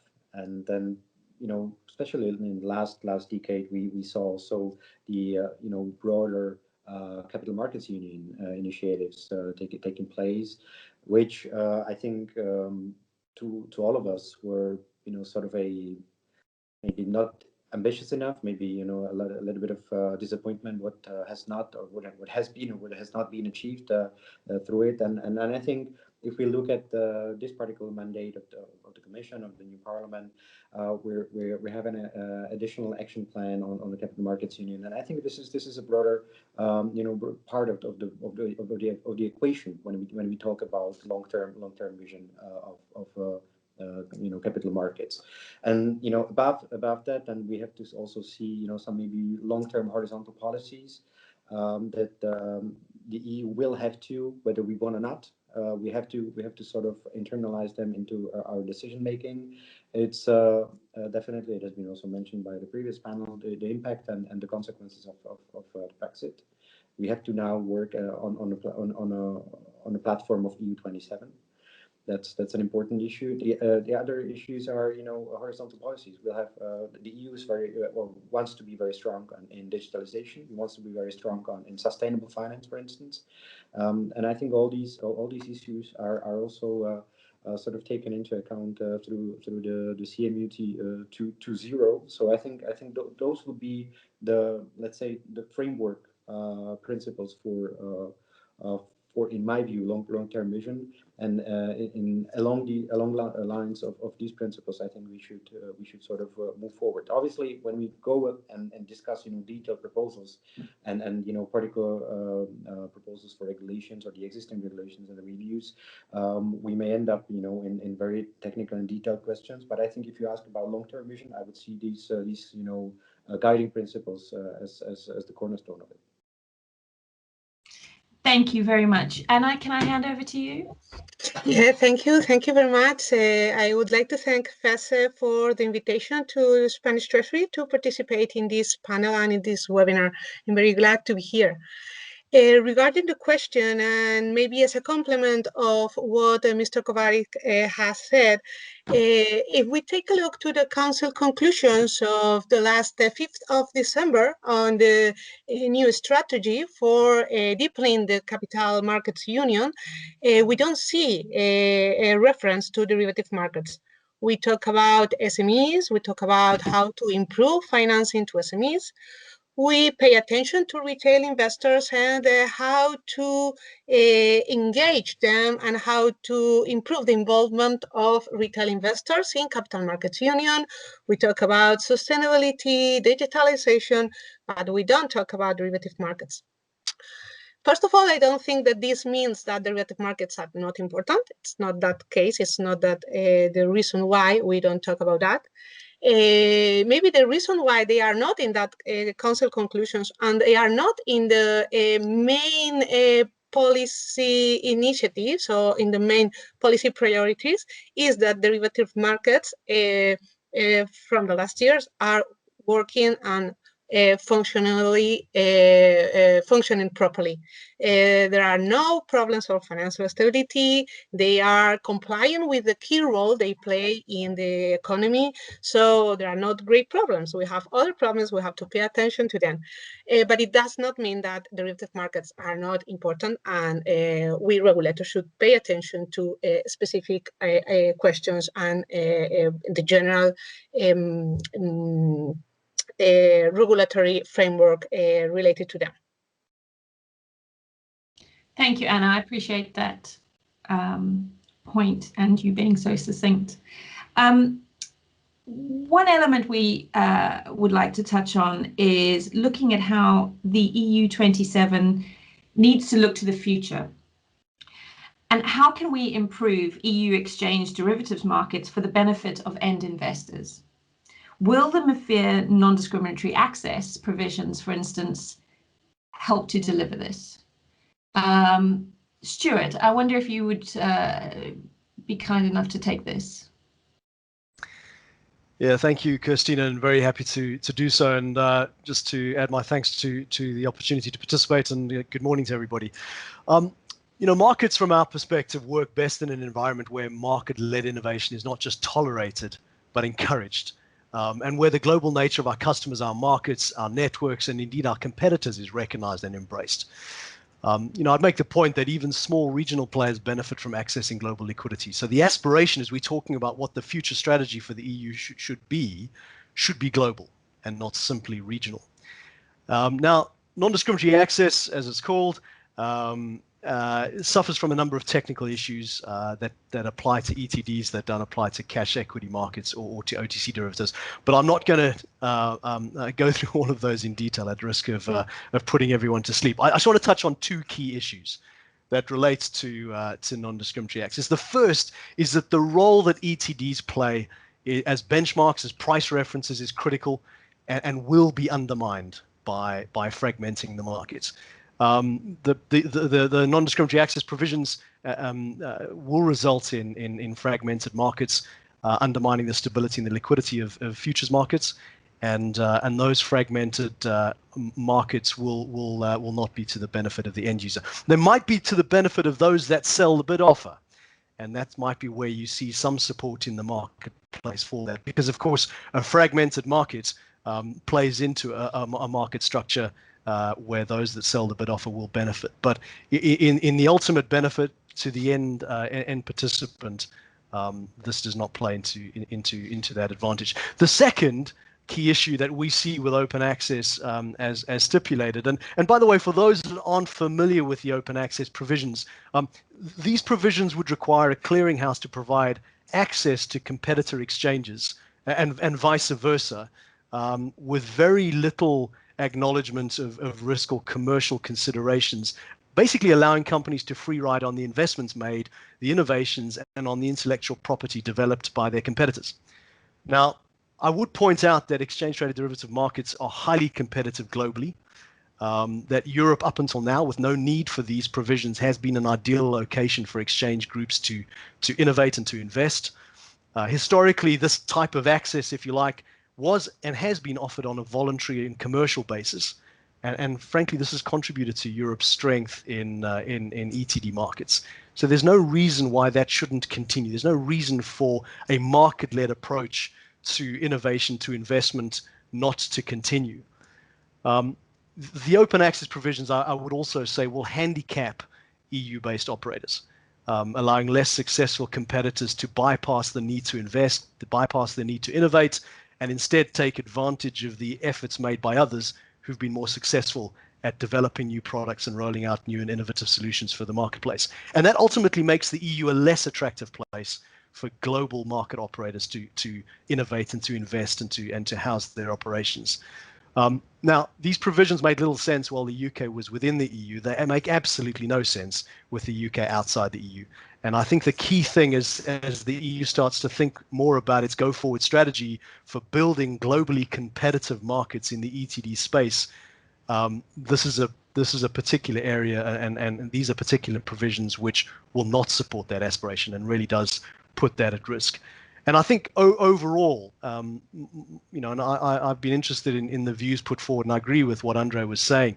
The approach that needs to be considered obviously needs to intervene and address where there's demonstrable failure in competition, or there are reasons for, you know, of concern for systemic risk or consumer protection reasons. But for the rest of it, we need to be thinking about how to put together a regulatory architecture that encourages innovation, that encourages market operators to come in and invest and you know, for the benefit of the market, roll out innovative products. And there's lots of change on the horizon that will support. If we think about the energy transition, the need for you know, greening of the economy, if you like, what we need right now in that area alone, but in many other areas, is the best in the industry to come in and innovate and come up with market-led solutions. Thank you, Stuart. Ondřej, just to hand to you briefly on whether you think introducing changes such as these without impact assessments, for instance, is an optimal outcome, and will provisions like this help deliver on that competitiveness agenda? Well, I think thank you for the question, and I mean, also the way the question is raised, whether you know, such an approach is an optimal. It is definitely not optimal. I mean, I'm normally very much an advocate for thorough impact assessment for any kind of regulatory proposals that come from the Commission, and I think especially those that can have a profound impact on the way the business operators and the markets are organized. I think this is something that is very important to do. Having said that, I think we also have to see the context of the changes. If we, for example, look at some of the proposals that were put forward under the capital markets recovery package, or, you know, basically the regulatory answers to the situation caused by economic downturn and the pandemic, I think there obviously we don't have enough time to conduct a proper, detailed and you know, thorough impact assessment as we would like to have. So I think we have to bear also in mind you know, this contextual environment. But I think if we are talking about, you know, some presenting some systemic changes or fundamental changes in a long term in you know, in the regulatory framework that is already existing, then definitely, you know, to having an impact assessment would be a preferable option, maybe even a compulsory option in some of the cases, because that then would clearly show how, you know, whether this is something that is definitely needed by markets, by the industry, to have enough relevant data. Because also, and when I look at it also from our point of view as a co-legislator, the impact assessment is also, you know, one of the let's say the assumptions from the start that we take into considerations when we deal with the regulatory proposals, and it's always good to have you know, a hard data that we can actually base our consideration on as well. Thank you. And Anna, would you like to share the Council's perspectives on this as well? On the need for having impact assessments or not, a very interesting question, and I think that quite interesting to reflect on that regarding the capital markets union recovery package recently approved. I completely agree with Mr. Kovařík. Impact assessments are a basic element for starting negotiations, for starting in the Council to deal with a proposal from the Commission.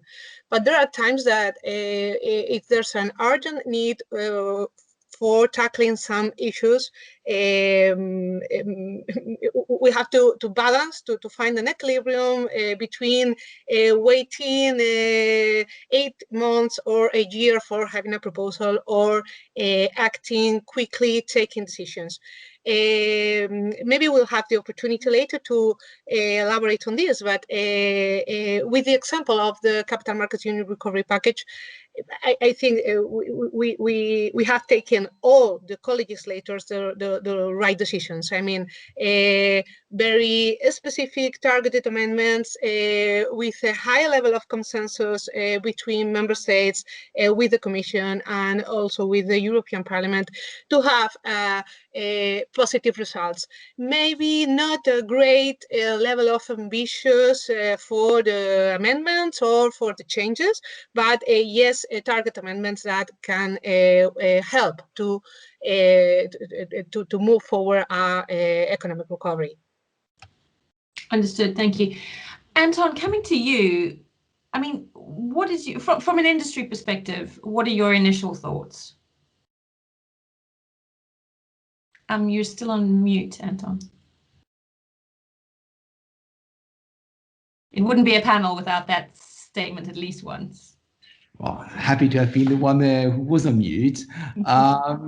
So Happy New Year anyway to anybody. I believe that in some countries you can do that until the 15th of January. So happy and healthy New Year. And thank you for reaching out to Luxembourg Bankers Association and myself for some very humble comments. Let me take it from a general point of view very shortly. First, from challenges, I think the world has changed since the 1st of January. Brexit has happened, and the City of London is not in the European Union anymore for everything that is practical. So the single market has become a little bit smaller. Nevertheless, banks and their clients still need to access derivative markets. And for the moment, the City of London is still the deepest pool of liquidity. Now, over time, the EU will necessarily have to build up its own capacity. This is nevertheless not going to happen tomorrow. It's not going to happen overnight. And in the first phase, somehow the city will still be necessary. In a second phase, nevertheless, the EU needs to build up its new structures and grow its own pool of liquidity. And the demand from banks and their clients is certainly there. I've heard the thoughts of our two representatives from the co-legislators, and that was, in some sense, that was very, very, very uplifting, and that they're working on it, and the CMU is there, and Brexit has been acknowledged. Now, let me come to the more specific part on the non-discriminatory access provisions. Well, these provisions are for sure well-intended, and they serve a purpose which is obviously competition and openness. In practice, nevertheless, their usefulness might be a little bit more limited. Indeed, open access requirements do not always take into consideration certain realities. Now, what am I speaking about? Market operators have certain different business models based on which they would like to decide what kind of clients they want to target. And in this sense, markets are not the same. If you have markets for mass retail investors, it's not the same as if you have markets for investment banks. So markets will want to target what kind of investors they want to actually target, and forcing markets venues to open up to both will in the end prove to be unproductive, or let's say even counterproductive, in the sense that neither investor will feel very satisfied and will feel that something is lacking and it could have been better. So a question would be, would it be not better to allow market operators target their investors, have a transparent set of preferences for clients, and then taking here into account certain categories of users which are already on the market. I think that would be one question we would like to ask ourselves. And I've seen Stuart had already been referring to business realities. I think that's what I'm trying to do here as well. Understood. Thank you, Antoine.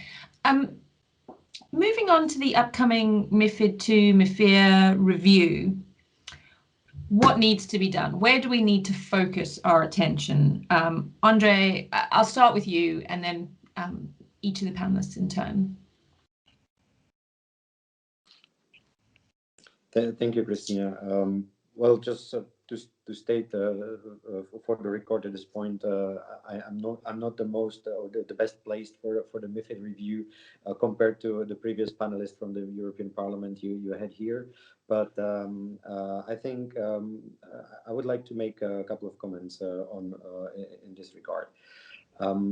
First of all, as I said, I think the MiFIR regulatory framework is one of the most important in this area, and I think when we approach the review and work, sort of evaluate the impact and look at the benefits, costs, the shortcomings of the framework, we really have to get it right and do it properly. And I think this is something that is very important. Sort of a call, to the Commission and others involved. I think this need to be done really seriously.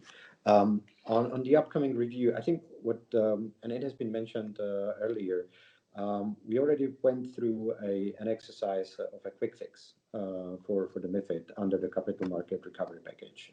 There was a lot of debates. My colleague Markus Ferber was in charge.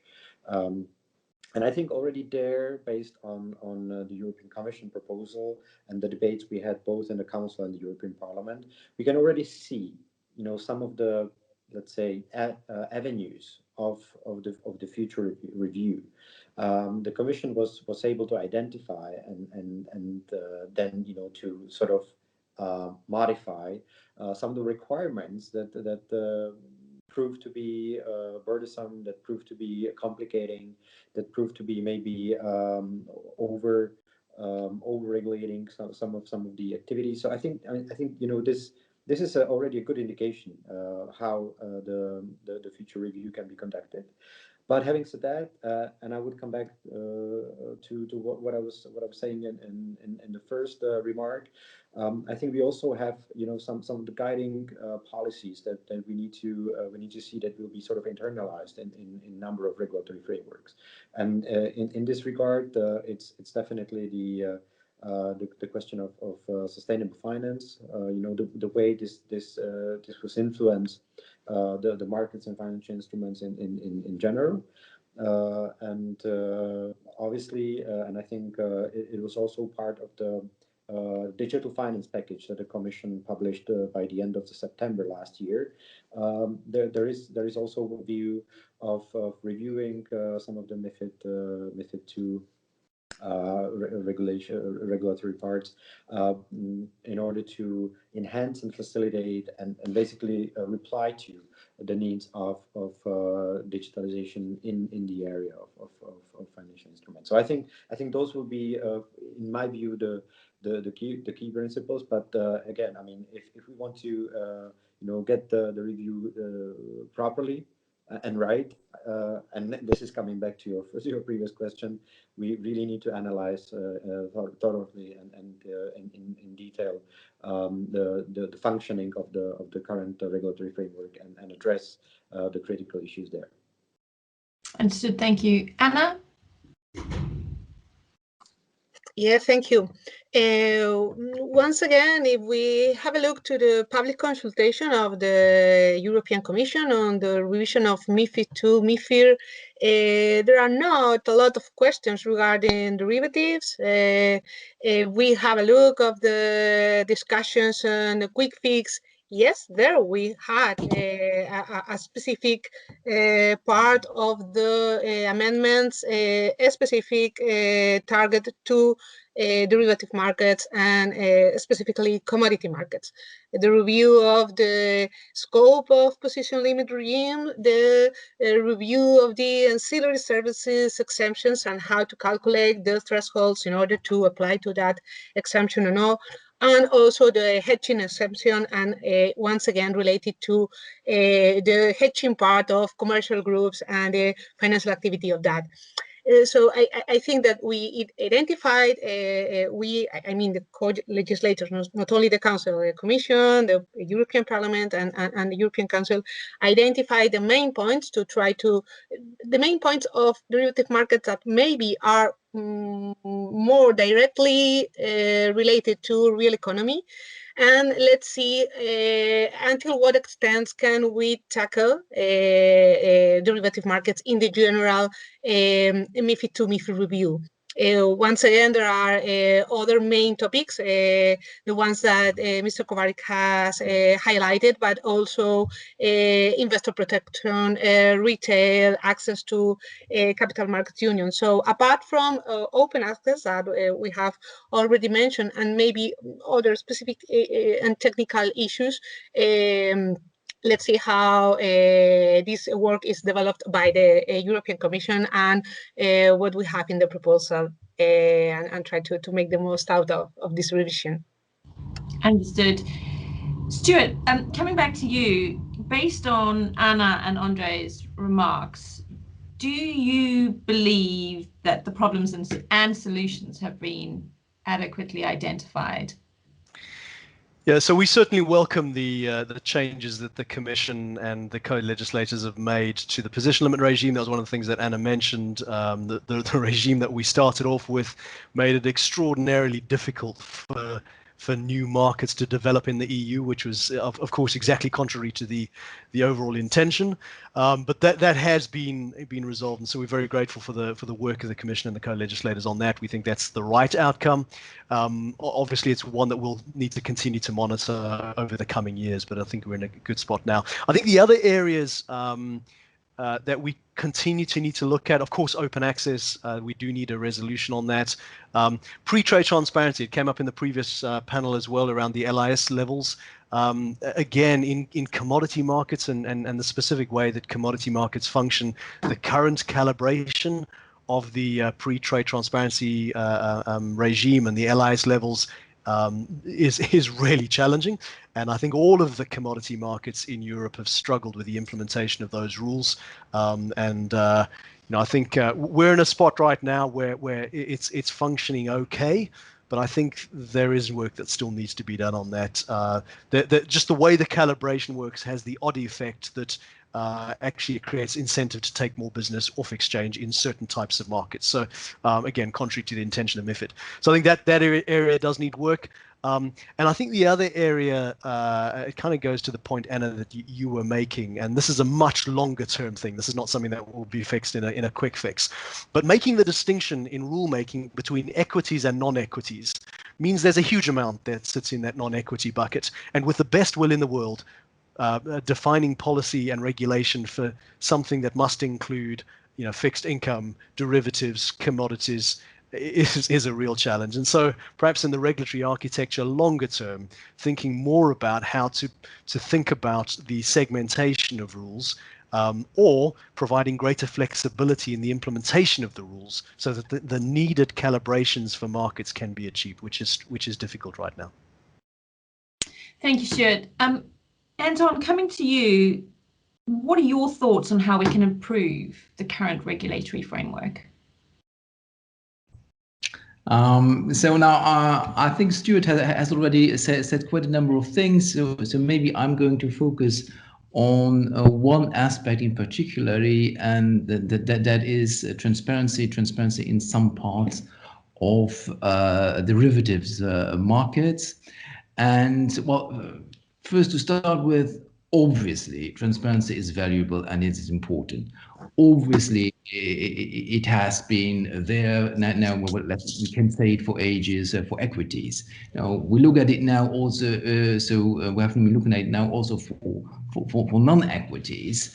And here, somebody once told me to shed light into a market that produces automatically shadows. Now, that is a little bit also what the idea is, what Stuart mentioned before. You might drive off some parts of the derivatives markets to other places. So here, what is that? That is that less transparent part of the market usually relates to highly specific and complex derivatives in markets that are mainly illiquid. And for those products, and in regard of this restricted liquidity, the lack of transparency is not per se an issue. To apply these transparency standards rules to a highly heterogeneous market, so where there's quite some differences in products, that might become counterproductive in the end. So the thought is, well, giving this some thought during the MiFID review process, that might actually contribute to raise the competitiveness of the EU27 markets, and that not only for marketplaces, but also for market participants like banks and their clients. And I think I will stop here because the clock is ticking. Thank you, Antoine. You're right. Yes, the clock is ticking. So I think what I will do now is invite each of you, if you've got brief closing remarks you'd like to make just for the last few minutes. FESE Secretariat, do let me know if you've received any questions you'd like us to address. I haven't seen any on the chat. Handing over to you, Ondřej, if you'd like to give us your minute snapshot. Thank you very much, Christina, and I'll try to stick to it. But I think many of the let's say key points were already mentioned. But I think as it was already said, the key there it's actually maybe to use the upcoming review together with other regulatory initiatives and efforts that will be taken, in the pandemic context or regardless pandemic context, because I think we already have some structural changes like the Brexit and maybe some other structural changes like across the Atlantic Ocean, a new administration and other issues. So I think we have to actually use the opportunity in order to make sure that the upcoming review and upcoming initiatives are actually helping the European markets and the European industry to consolidate, to get the liquidity, to become more competitive and become a real global player. And having said that, it really means not to doing only in isolation as we sometimes do in Europe, but also in close context and active interaction with other global stakeholders and other financial hubs, because I think this will become even more important with having London as a real third country place, for example. Then we have to be more active on the international level. And I think for me the key, if we also speak about derivative markets, but in general about capital markets, it's actually make use also of this new momentum and try to really get some tangible progress in the Capital Markets Union project, but also be able to harness the potential of actually getting together the member states markets and try to consolidate and harmonize, because that's our strength. It's not about developing German, Spanish, Swedish, Czech market, but it's really about also having in mind this European level and this union level, which I think can be one of the, let's say, the strength and positive competitive edge also for the European Union on a global level. And I think this is where some of our efforts should be directed as a priority. Thank you. Thank you. Anna? Okay, thank you. Maybe to say it in short, maybe learn from experience, from a co-legislator perspective. I mean, we negotiated MiFID II, MiFIR, we implemented it, and now we have the opportunity to improve that regulatory framework. We've seen the outcome. Now we have new challenges. We couldn't thought about the UK leaving the European Union or a pandemic caused by a coronavirus when we were negotiating MiFID II, MiFIR, but now we have that here. This is our reality, and from that experience we have to look forward for this work of improving this regulatory framework. Thank you, Anna. Stuart, handing over to you. Let me start with a little story. In 2013, we acquired a small exchange in the Netherlands called Index with 160,000 lots of open interest. About 120,000 of that was in a regional Dutch gas contract called TTF. Just over 7 years later, that exchange has over 2.5 million lots of OI. That's a 15-fold increase in 7 years. It has a global distribution, and we've got eyes on that TTF contract from every corner of the planet. During that time, TTF has become the natural gas benchmark for Europe, surpassing the UK's NBP contract. And more importantly than that, it's positioning itself, and we're positioning TTF as being the Brent of the gas market. And it's already a key pricing point for LNG being shipped to Asia because of the physical infrastructure that's available in Europe. And of course, yes, this happened at the time where we've had some of the darkest days of MiFID. And I tell you, we had to work extremely hard at times to limit the damage and to ensure that that market continued to thrive. But it has thrived. And my point is simply that the opportunity to continue to develop markets in the European Union is there. We've got a practical example over the last 7 years where, if you think about energy transition and the important role that natural gas will play in that, the number for global natural gas is now hosted on a European venue based on the Dutch title transfer facility. And there are many other opportunities that we see as well. The point simply is that we need to think about a regulatory environment that provides the flexibility to innovate and to invest in new products, new technology, improved global distribution. We've got to think globally. I take the point that Ondřej made where it's, we don't want to be thinking about the various regions with the EU. We need to be thinking about across the EU, but we can't stop there. We've got to be thinking about how we're positioning the EU in a global context. Because as I said, right at the top of the session, regional players will benefit from global liquidity, not the other way around. And so we should be building a global platform.